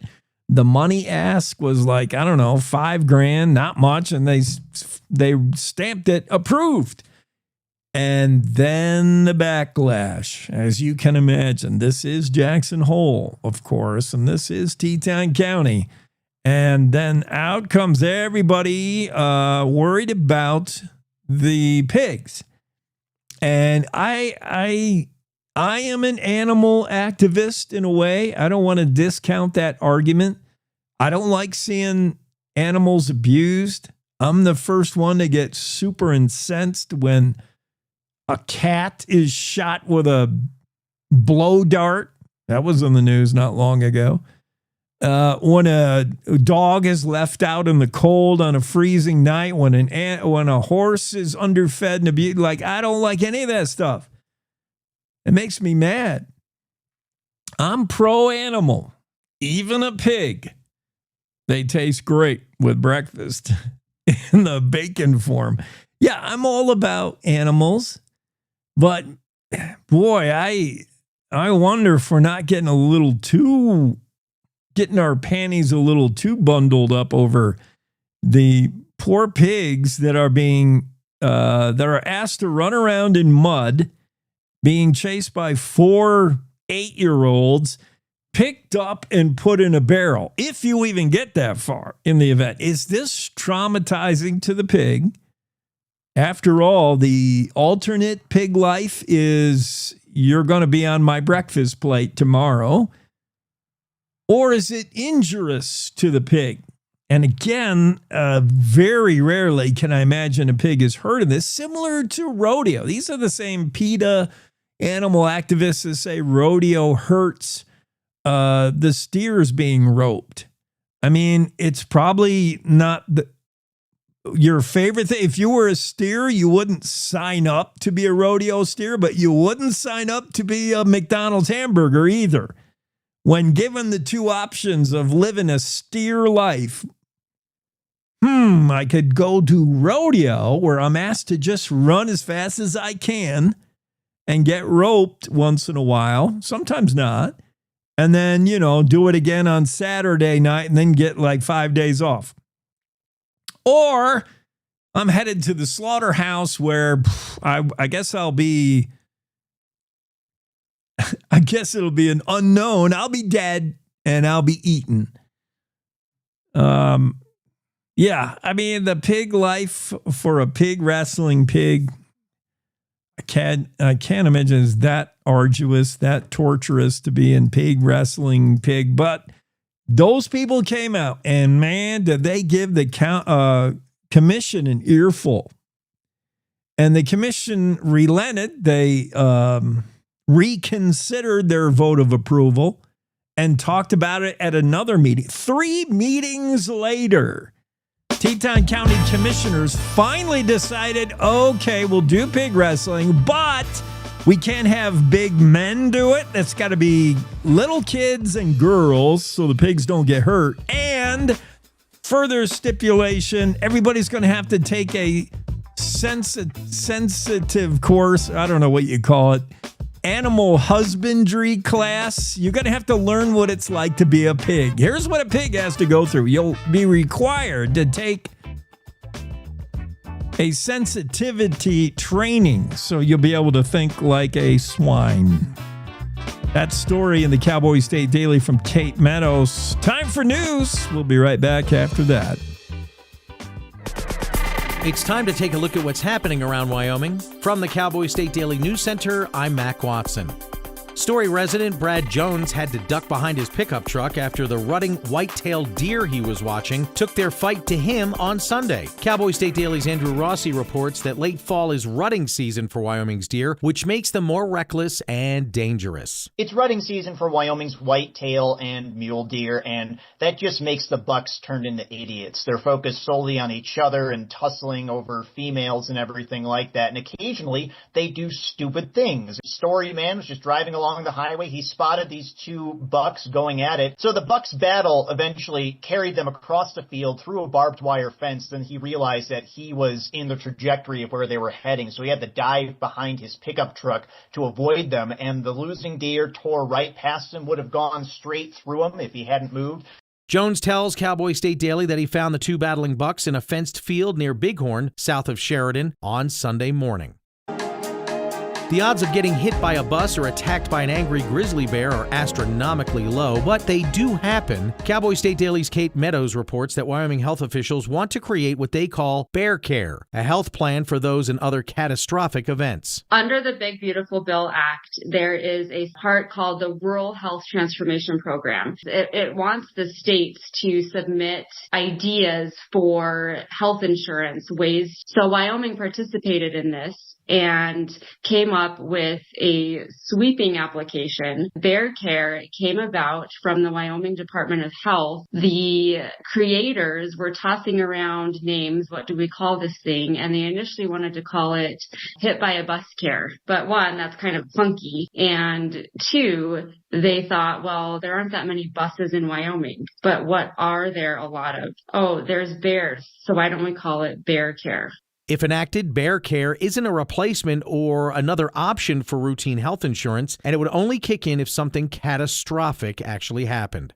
I'll be back with more news from the Cowboy State Daily News Center right after this.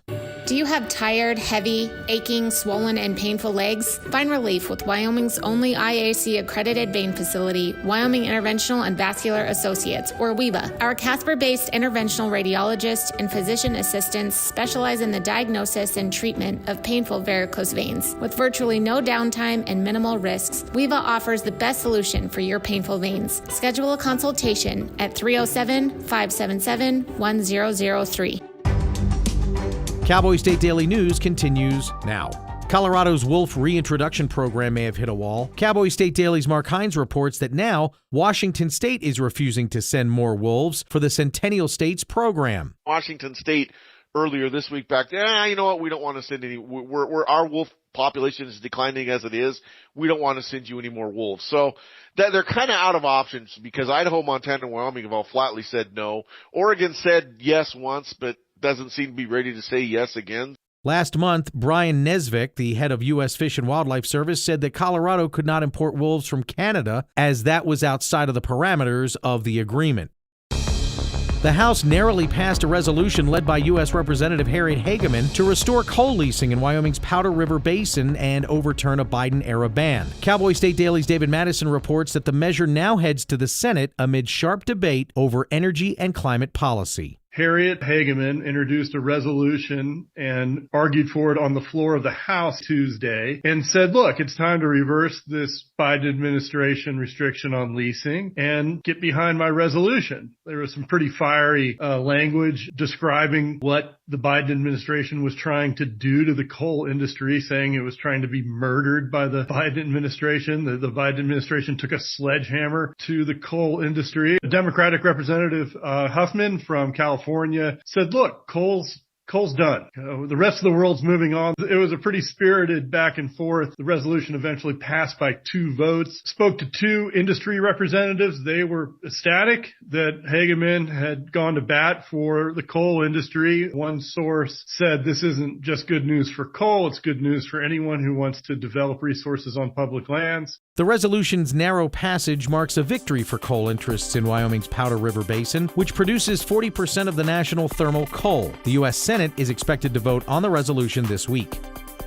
And that's today's news. Get your free digital subscription to Wyoming's only statewide newspaper by hitting the daily newsletter button at cowboystatedaily.com. I'm Mac Watson for Cowboy State Daily. We said we'd never give in to a meltdown. We'd never babysit with a screen. We said we'd never let the toys take over. Mariella! Never leave the house looking, well, and never let them out of our sight.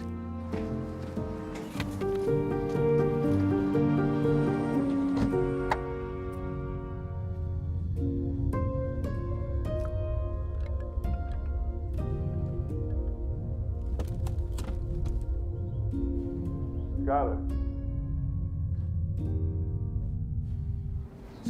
come here. Cars get hot fast, and kids can be at risk. Before you leave the car, always stop, look, lock.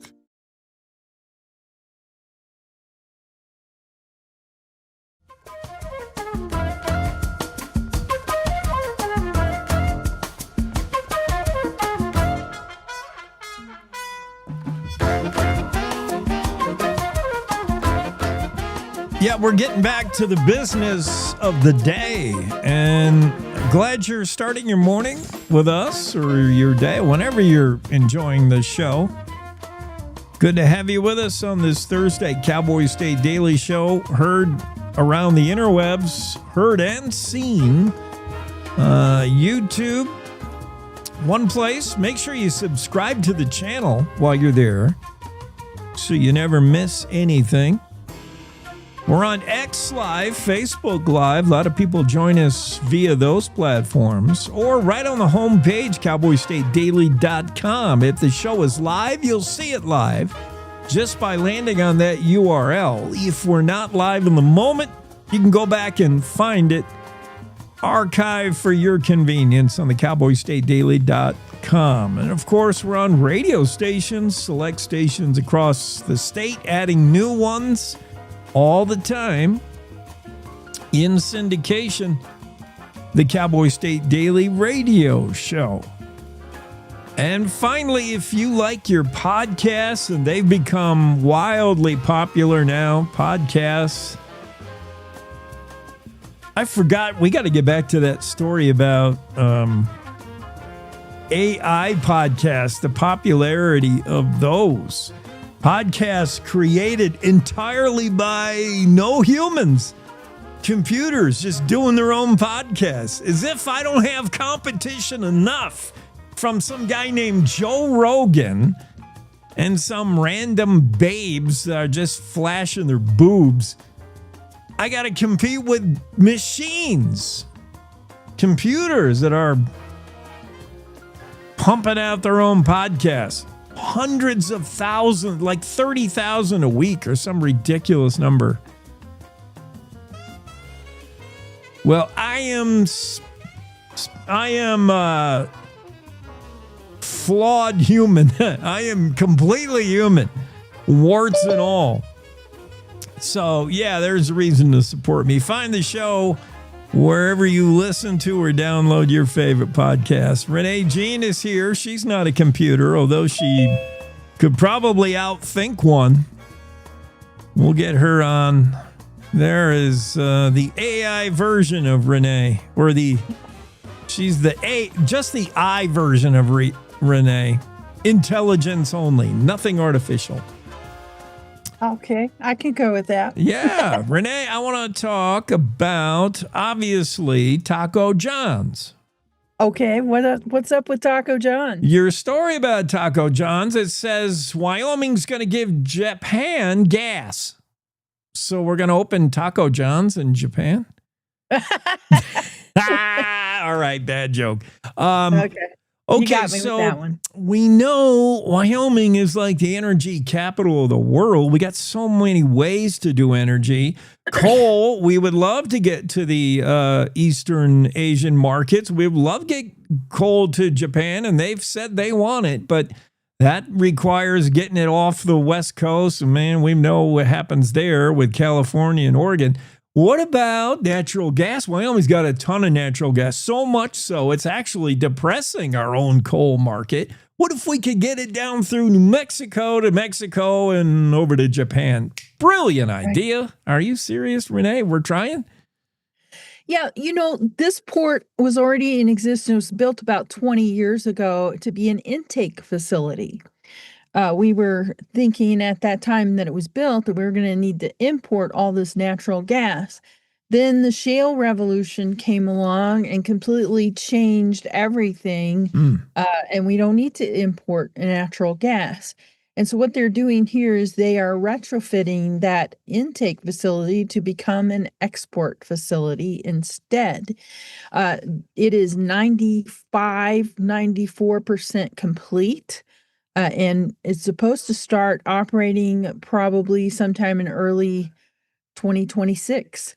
And so it's about 500 million cubic feet per day right now, a small amount. But they have plans to quadruple that in a phase 2. And, whenever they do that, of course, what they do is they put that idea out there. They seek contracts with companies that have natural gas that wants to get to Asia. And so, we'll get a better idea when those contracts come through, how that's being perceived by the market. And that'll kind of determine whether that expansion happens or not. But so when that additional volume opens up, because the volumes right now are already spoken for. The way they do these projects, they get the volumes first, then they build the project. So these volumes, they're already spoken for. Wyoming's not in it. But on the expansion, there's a chance there to maybe get some of our gas to Asia. why does Asia want our gas? I think that's the most interesting part of this story. We have a couple of companies here in Wyoming that have figured out how to lower the carbon intensity of their natural gas. That is Jonah Energy and Pure West Energy. Both of them are offering a premium natural gas product that has less carbon intensity. Japan wants to have like 20% of its fuel mix, its energy coming from fossil fuels. They are diversifying their energy. It's kind of an all of the above strategy. They have renewables, they have gas, and then with renewables, you need natural gas. They also plan to burn some coal. So they're kind of taking an all of the above approach. But they would like to have natural gas from Wyoming because of this lower carbon intensity. Jonah Energy got a gold medal from some UN program. So they're meeting UN protocols for countries that are trying to meet climate targets. Japan wants to keep its promises on that. And so they would really like to have our gas. What? Well, way to go, Jonah. Now, why can't Jonah and the other outfit simply show or share technology with Japan, because they have their own natural gas? Show them how they get the low carbon. What? I mean, I don't know that that's. I don't know that Japan has all that much natural gas. Well, at one time, maybe not, but at one time, I mean, look what a difference a couple of decades makes. We had an import facility for natural gas, and all of a sudden now we're thinking, now let's make it an export. We're the ones who've got natural gas. That's incredible.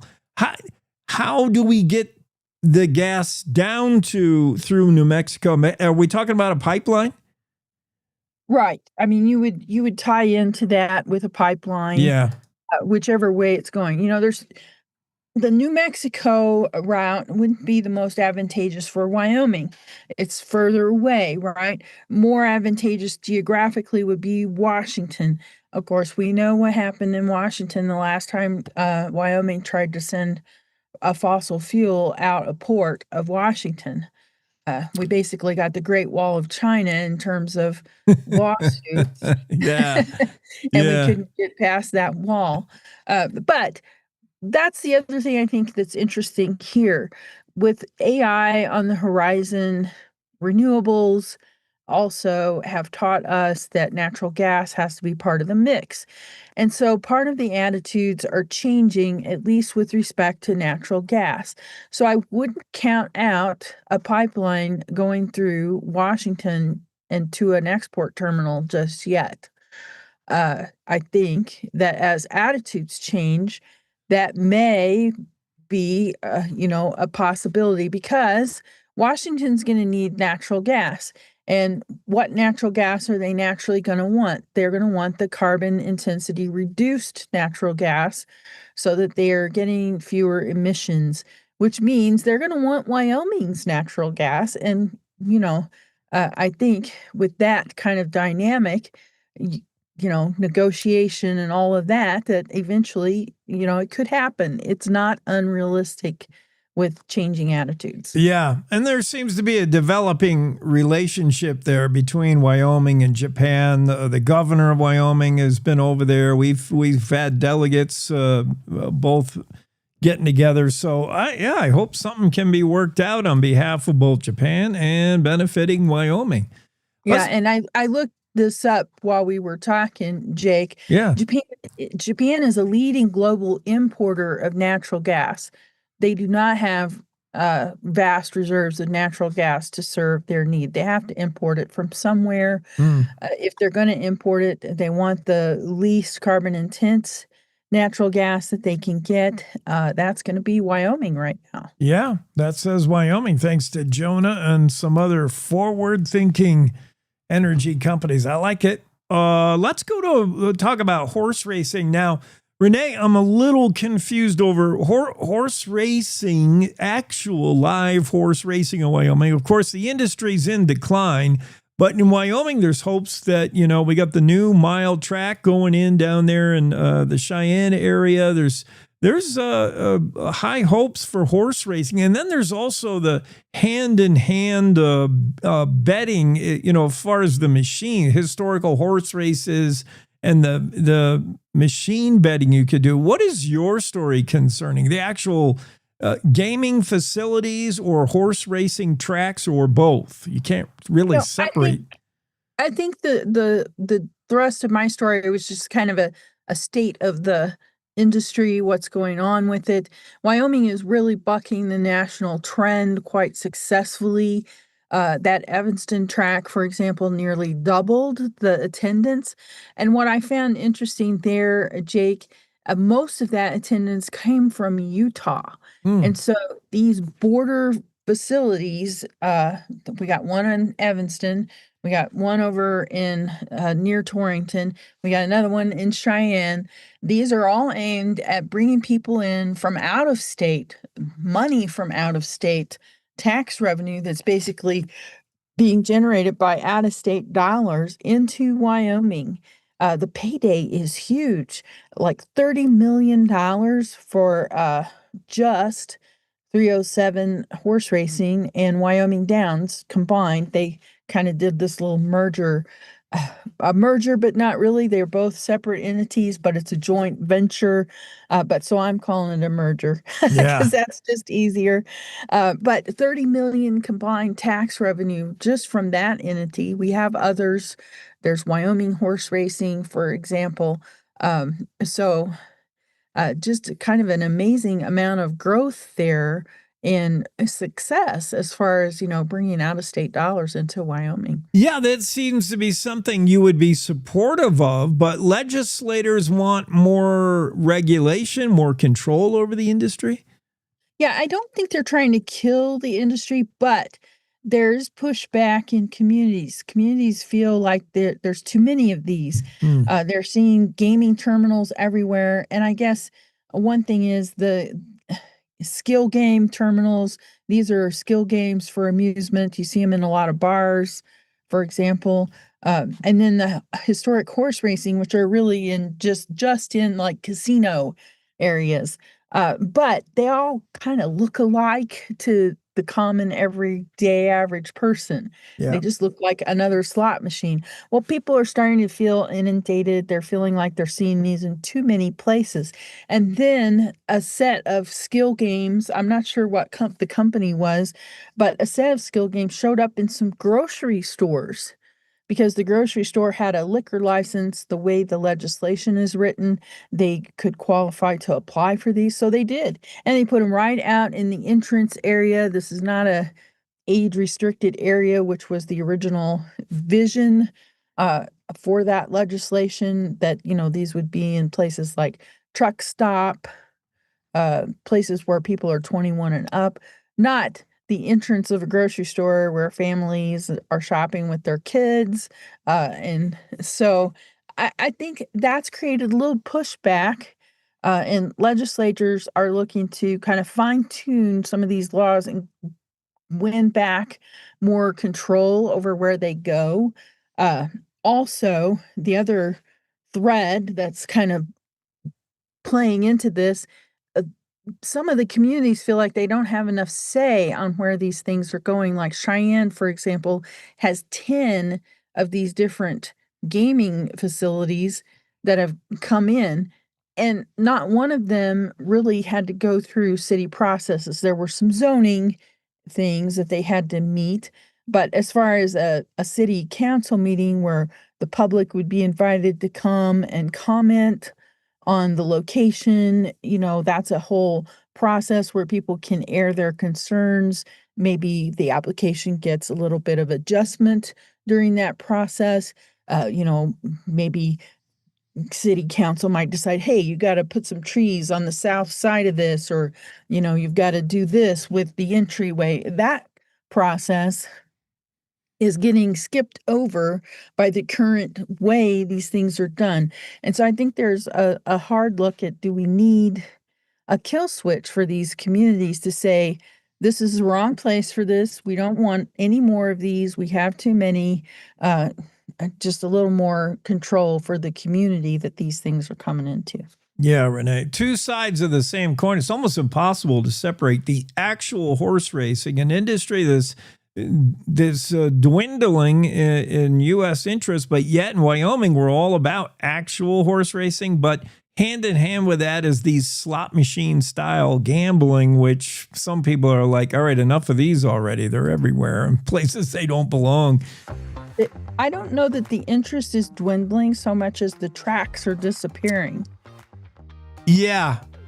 California, especially in California. Yeah. They closed their track in California. Yeah. Well, that brought some of the world-class horses and jockeys who no longer had a venue in California to Wyoming. And then that helped drive this burst in attendance, almost doubling the attendance in Evanston. I think that's remarkable. Excellent. Thank you, Renee. Have a fantastic weekend. Yeah.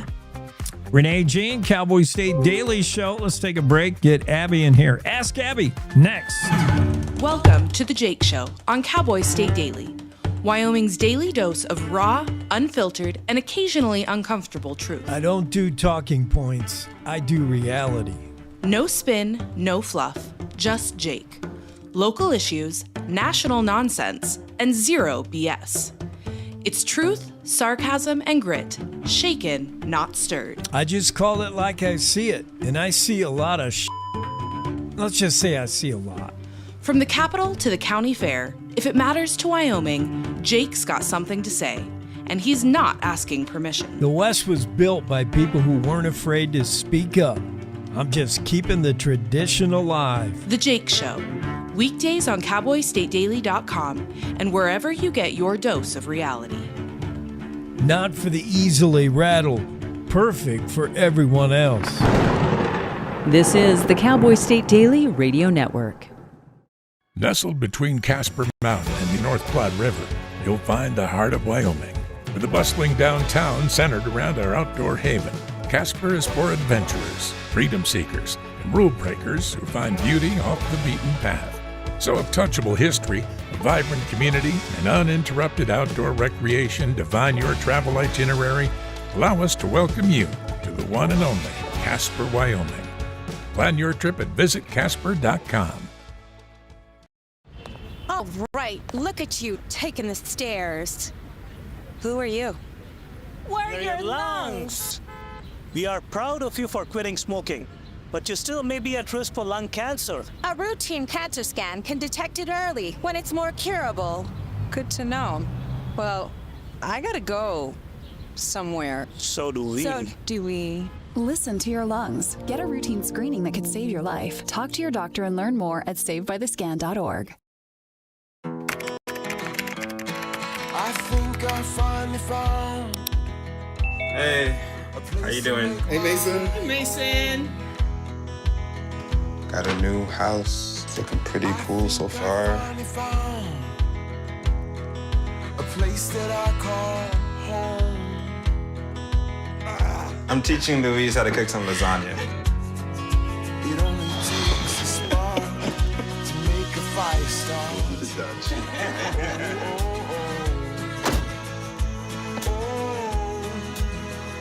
Thank you. Study, please.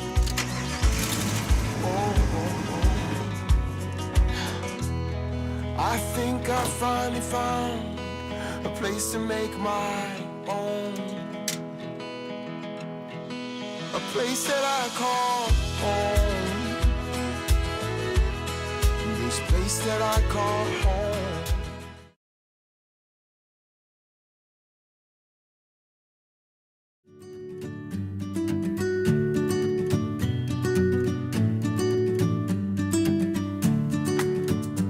Cowboy State Daily Show. It's a Thursday, so that means Abby's here to answer all our questions. All of them. Maybe not correctly, but she'll answer. Ask Abby. Your buddy Nolan will be on right after you. I know. I just sent him a text message to make sure he's ready. He's in the Zoom room now. He is raring to go. Yeah. You'll have fun. Nolan's awesome. We used to play softball together. We were like the dream team. He's an athlete. He played for hockey for the Outlaws, no? I think he's a hockey player. He might have been, yeah. Him. I think he played 2 seasons with the Laramie Outlaws hockey team, but we'll ask. Abby doesn't know the answer. We already know that. Clearly. All right, Abby, let's get my buzzer ready. No, I think you'll do really good at this. It's going to be Thanksgiving trivia because we're likely not going to see you next week for Thanksgiving. I imagine you'll... I can jump on. Are you going to be here? I might not be here, actually. Maybe that's what I meant. Yeah, you're not as... See, I'm committed. You're not as committed. Is that what you're saying? Kind of. Your commitment level has never been in question. We know we get 100% out of Abby. Okay, yeah, that's right. So we're going to, we're a week away from Thanksgiving. So it's going to be Thanksgiving trivia of all kinds. Food, tradition, parade, everything.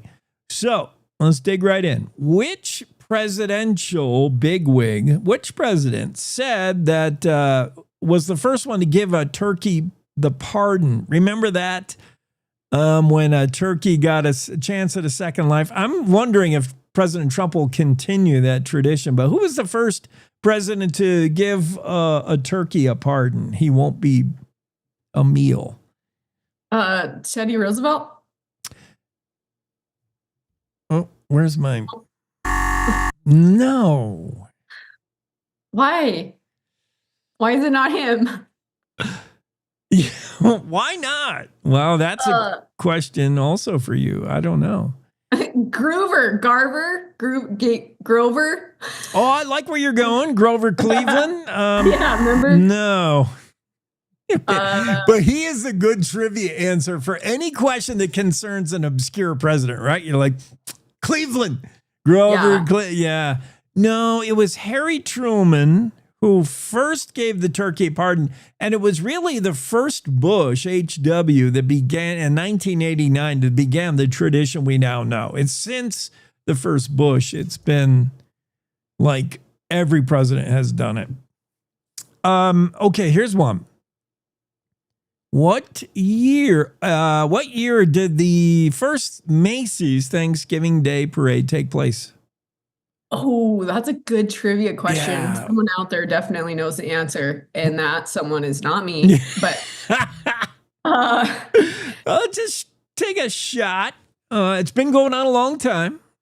Yeah, because when were parades invented? Oh, wow. I mean, what does it take to do a parade? You just march down the street. So when were streets invented? Yeah, let's take this to a next level. You need a street. So streets came with the car, and the car came in 1907. So I want to say like 1920. I mean, we're gonna give that to you. 1924. Oh wow! So parades came after the building of my home. That's wild. Is that right? My house was built in 1922. Oh, wow. You got an old house. Yeah. Oh. Old houses are better. Are they? Yeah. I mean, they come with extra problems, but, look at the stuff they build today. It falls apart.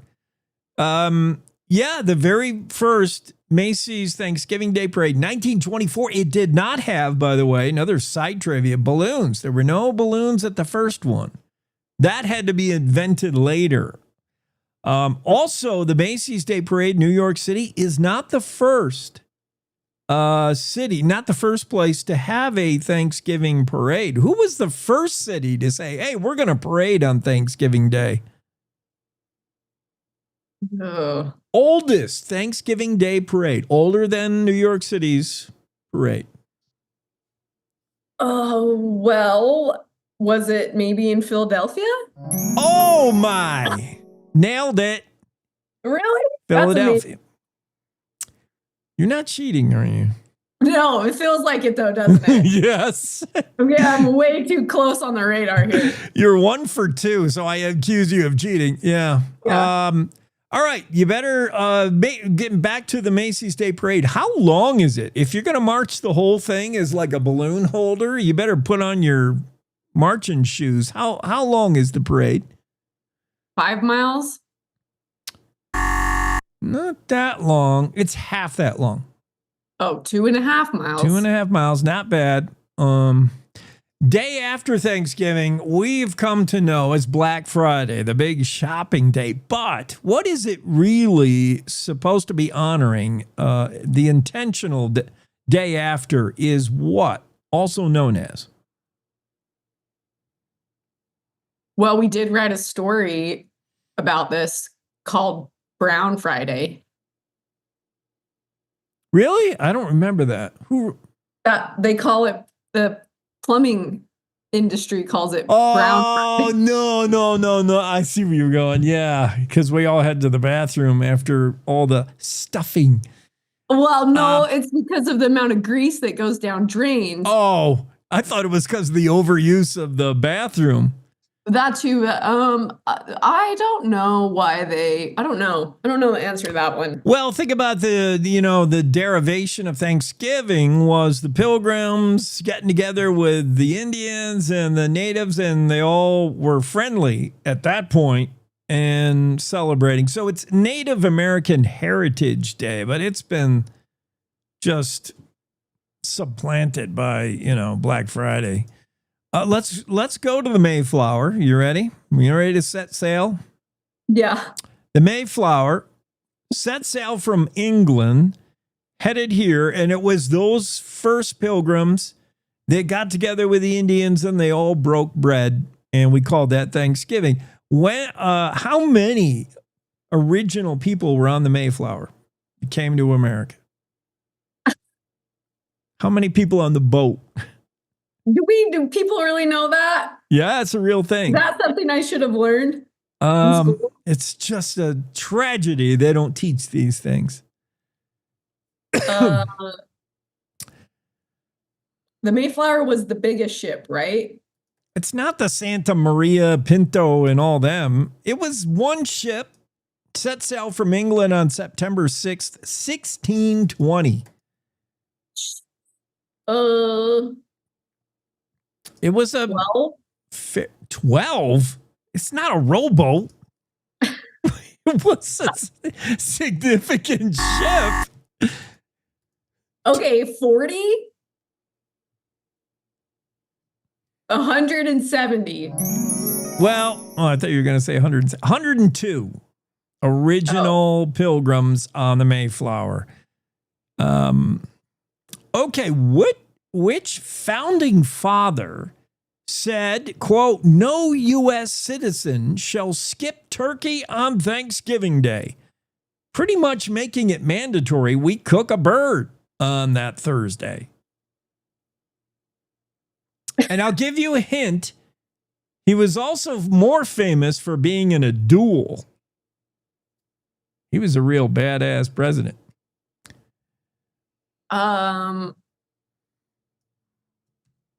Did he wear glasses? I doubt it. I don't think so. I never seen him with glasses on. This is prior to photos. There was only portraits of him. So he, Abe Lincoln? No. He was in a duel. Who was the only founding father? The only, was he even a president? He was a president, right? Oh, you set me up for failure here. Oh, I might have. Maybe he wasn't a president. He considered a founding father. He signed the Constitution, all that jazz. And he was also in a duel with Burr. Aaron Burr. In fact, he lost the duel. He got shot, but I thought he didn't get killed. I'm protesting this question. Okay, fair enough. Set me up for failure. I also think he's on the $20 bill, right? Oh, Benjamin Franklin? No, Franklin's on the... You're getting really buzzed now. Do you have any money in your possession? No. Yeah, me neither. Or I would check. Who's on the 20? Oh, no, it's not. I'm thinking of the wrong guy. You're right. We're throwing this whole question out. This is turning into a dumpster fire here. Alexander Hamilton is the guy who declared we should all eat turkey for Thanksgiving. We have him to blame or to thank. Okay. Okay. What percentage of Americans do follow that advice and eat turkey for their traditional Thanksgiving tradition rather than ham or anything else? What percent of Americans? 70. Ooh. 83. Yeah, close enough. 88% of us eat turkey. Wow. To the tune of, care to ballpark how many turkeys are eaten on Thanksgiving Day? Nationwide. I'll sabotage this so well. Nationwide. A billion. Billion? It's not even a billion turkeys alive. There's a billion turkeys out front of my house every day. Acting crazy. All right. No B, but think in terms of, yeah. Okay, 400 million. You're still high. Really? Yeah. 150 million. Still high. Okay, 2 million. Low. 30 million.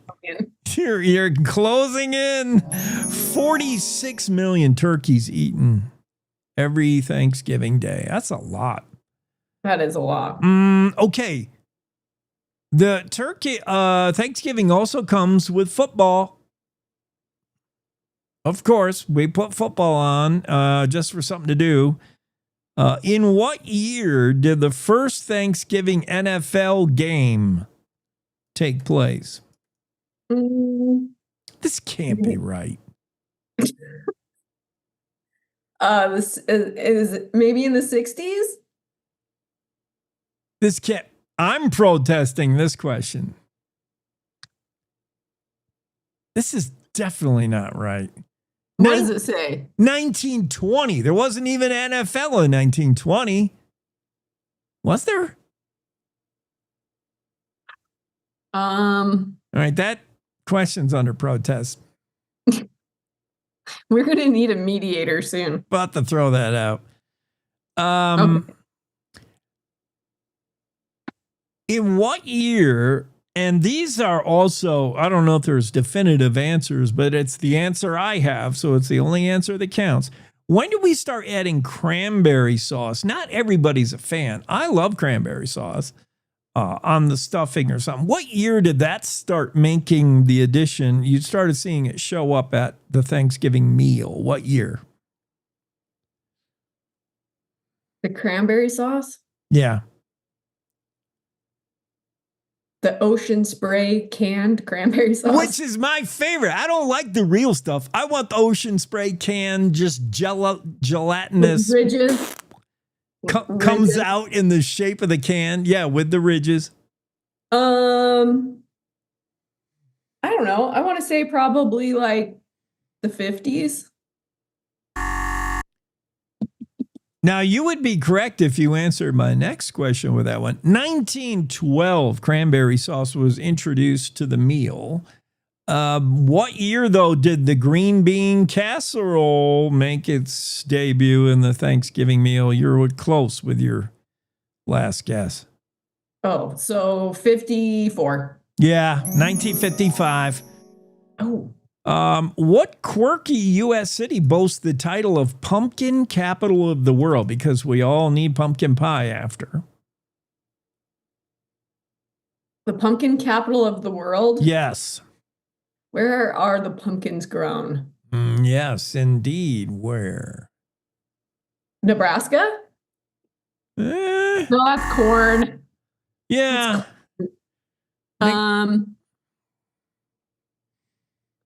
Man, where are pumpkins grown? I don't know if that line of thinking is going to help you. Where are they grown? The pumpkin capital of the world is... Wait, of the world or the U.S.? It says the world, but of the U.S. It's not Wyoming. No, and it's not Jay. They bill themselves as the pumpkin capital of the world. You'll never get it. I mean, I didn't even know there's such a town. It's in Illinois. It's Morton, Illinois. Yeah. Where they grew, I guess, the world record pumpkin. Do you know the biggest, heaviest pumpkin ever? Andrew would know. Yeah. I don't know. We totally would. 3,699 pounds. That's insane. That's a pumpkin. Okay, here's one. Who performed the first halftime show of the first Thanksgiving Day football game? 1974. Who was the halftime show act? Oh, God. I want it to be Stevie Nicks, but it's not. Yeah, that would be cool. That would be in the right era, too, right? 1974. Who would it have been? Is it a male? Yes. Was it a group? Yes. The Doobie Brothers. No. That you're thinking too white and wrong music. This is a surprise for me. Reggae superstar. Bob Marley? Yeah. Oh, no way. That's totally cool. Bob Marley and the Wailers. 1974 halftime show of the Thanksgiving Day. First time they played football. That's awesome. Yeah. Okay. Now here's for a really tough one. Not that the other ones weren't. The most popular pie for dessert for Thanksgiving is the most popular pie in the U.S. Pumpkin or pecan. Yeah. Stay with your first pumpkin, although pecan is second. Yeah, it's popular. Yes. What's third most popular? Cherry. It would be if you lived in Pennsylvania, where it's their number one favorite, or New Mexico, they love or Oregon, where cherry is their most popular Thanksgiving pie ahead of anything. But no. Apple? Yes. Okay. Apple third. Midwest loves their apple. Michigan, Wisconsin, etc. What is supposedly the most popular Thanksgiving pie in Wyoming as analyzed by, let's see, who did this research? I don't know, but 12 million Americans surveyed. Also taking into account the shopping data. So what was shopped for? What is the most popular Thanksgiving pie in Wyoming? And it's not pumpkin. Oh. And it's not pecan, it's not cherry, and it's not apple. Wyoming people like banana cream? No. We're crazy about our rhubarb pie, I guess, but it's not rhubarb. Peach? That's not very Thanksgiving-ish. No. It's a popular pie of the South. And you would think, final hint, you would think this would be the most popular pie in Idaho. Potato pie? Sweet potato pie, and I shut my mouth. Sweet potato pie. Elisa, I think I would have got that. According to my data, which, could be wrong. All right. Have fun with Nolan. I will. Thank you. Go Pokes. Go Pokes! Woo! Cowboy State Daily Show will be back after this. Wyoming is the Cowboy State. From corner to corner, there are so many stories to be told, and more cowboys and cowgirls are turning to the Cowboy State Daily News team to keep them in touch with what's happening both locally and in other parts of Wyoming. I'm Riley Strand, videographer and production assistant for Cowboy State Daily Video News. We're proud to bring the most important stories to our viewers every day. The stories that start conversations, the stories that make us laugh, the stories that make us think. Our experienced journalists at Cowboy State Daily are crisscrossing the state every day, talking to those who know the news best. Every day, host Wendy Core and I talk to the reporters who are covering the topics, issues, and people that are important to Wyomingites. And in our daily newscast, we bring you those stories.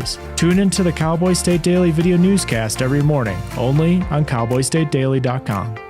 You're listening to the Cowboy State Daily Radio Network. Wyoming is a place of unlimited potential, a place that inspires us to dream. Since 2014, Wyo Lotto has given back over $180 million to our great state through transfers, winnings, commissions, and more. Dollars that have gone directly into your cities, towns, and counties. Dollars that have changed lives and set dreams in motion. Thank you, Wyoming, for a legendary 10 years. We can't wait to dream up what's next.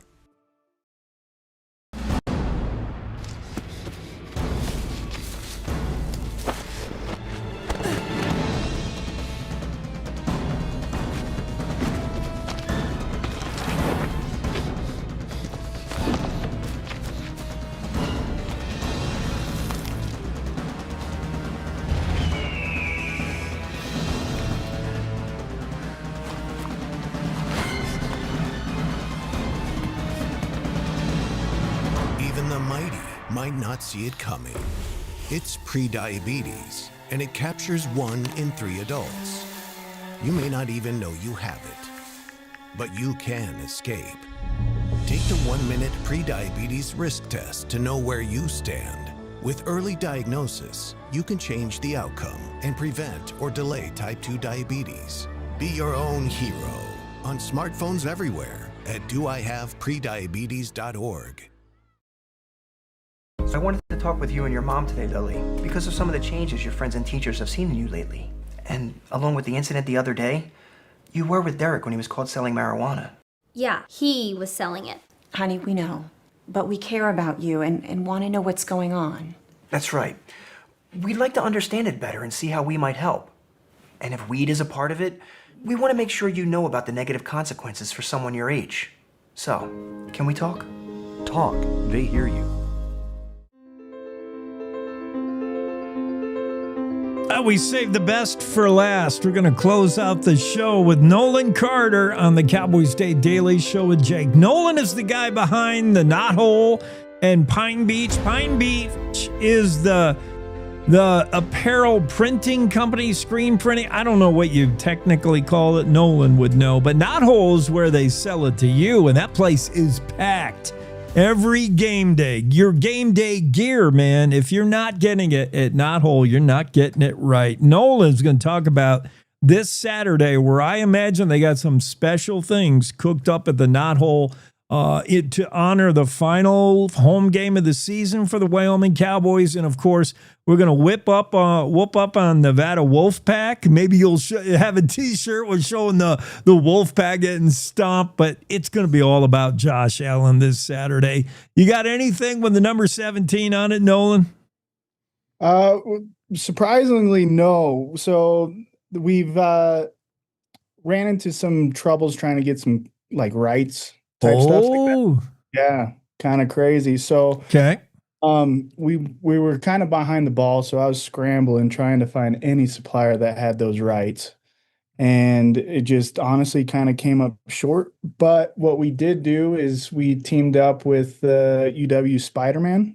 Okay. And he's just like a fan favorite on campus. And so what we did was we created a UW Spider-Man t-shirt for that. But we are super excited for the whole Josh Allen weekend.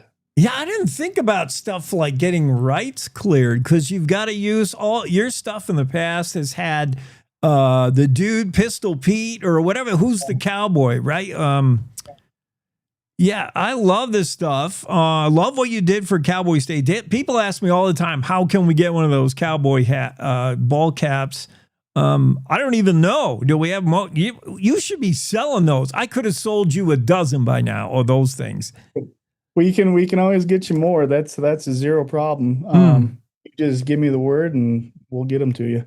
You can shop online, of course. Find out what Nolan Carter has online. Shop thenotwhole.com. Shop thenotwhole.com. It's Wyoming fan apparel.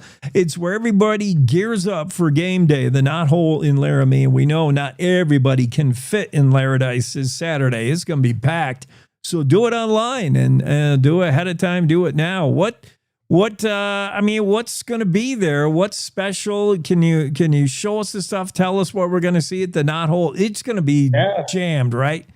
Yeah. So it started off actually yesterday. People are trickling in already. So we're expecting today and tomorrow to be just as busy, if not busier. And then Saturday is going to be the mad rush. I guess I could show you the Spider-Man shirt here. Yeah, I want to see it.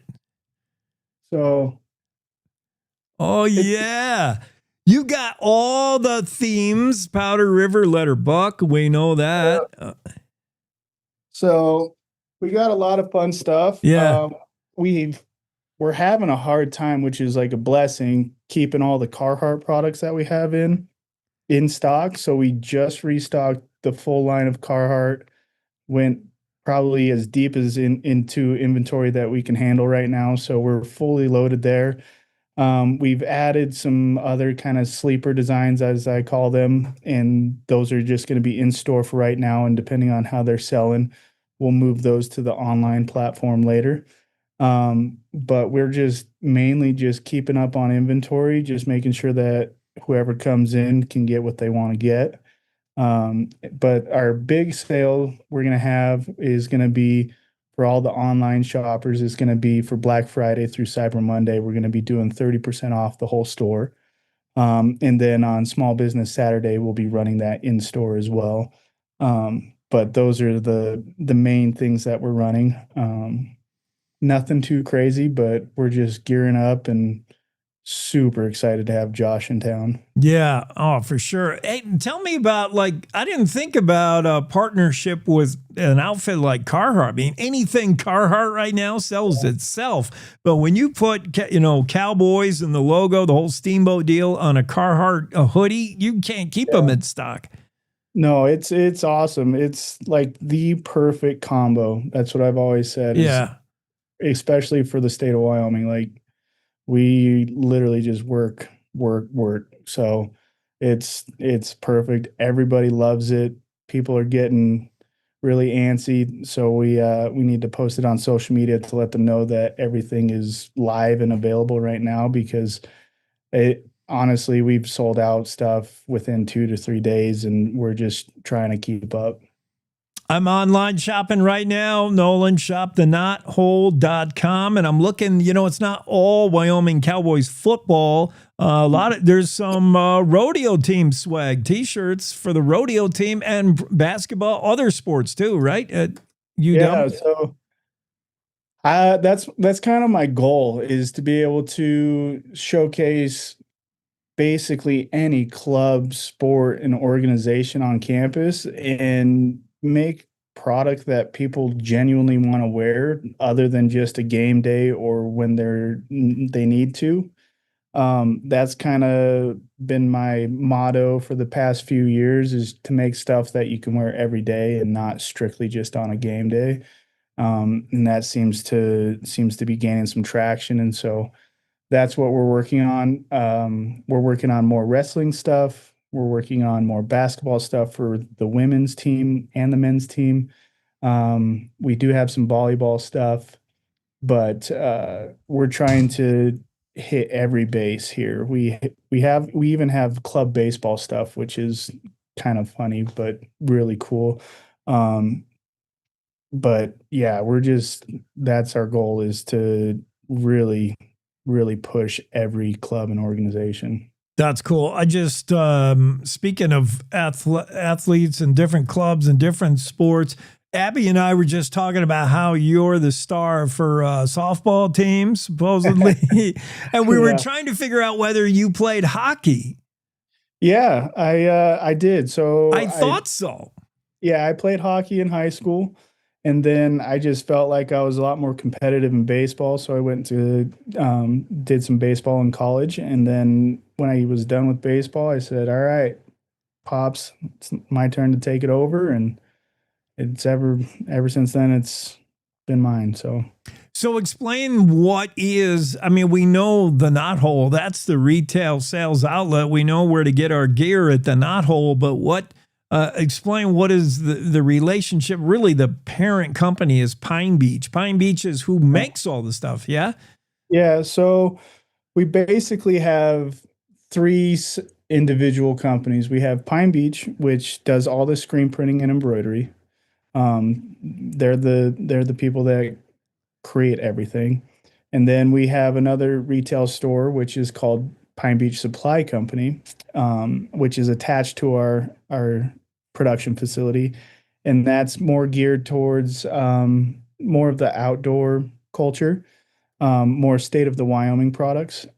And that's more geared, it's kind of shifting and evolving. It started out just as something fun to do, and now it's starting to evolve into its own thing. And that's kind of heading more towards like the mountain biking. Mountain biking is getting extremely popular out here in Laramie and across the Front Range. And so that's what Pine Beach Supply Company is kind of morphing into, is a mountain bike kind of company. And then the Knothole is our third sister company, which we're the most proud of, is strictly just University of Wyoming and anything along those lines. And we've added some state of the Wyoming kind of goods that kind of have more of a Western kind of flair. And that has gained a lot of great traction as well. It is the stop for your game day gear when you're in Laramie. You've got to stop at the Knothole before the game. I think that's a noon kick, right? Saturday? Yep. So get open early. Bright and early. Yep, that's what we're doing. Yeah, man. That sounds good. I'm excited. I just bought, as we speak, I'm shopping online at your outfit. I just bought the beef unit Wyoming Cattle Company. Yes. It's so cool, man. Yes. I love it. Yeah, it's sweet. I love it. Get your swag at the Knothole. Find it online. Shoptheknothole.com. And your game day gear is available at the Knothole in Laramie. Nolan Carter is with us. Thank you, Nolan. Thank you. Go Pokes. And if you see Josh stop in, have him sign a whole mess of stuff. There you go. All right. Thanks, buddy. Thank you. Cowboy State Daily Show. That wraps us up for a Thursday. We'll see you again tomorrow, same time. Good morning. This is the Cowboy State Daily Morning Show with Jake. The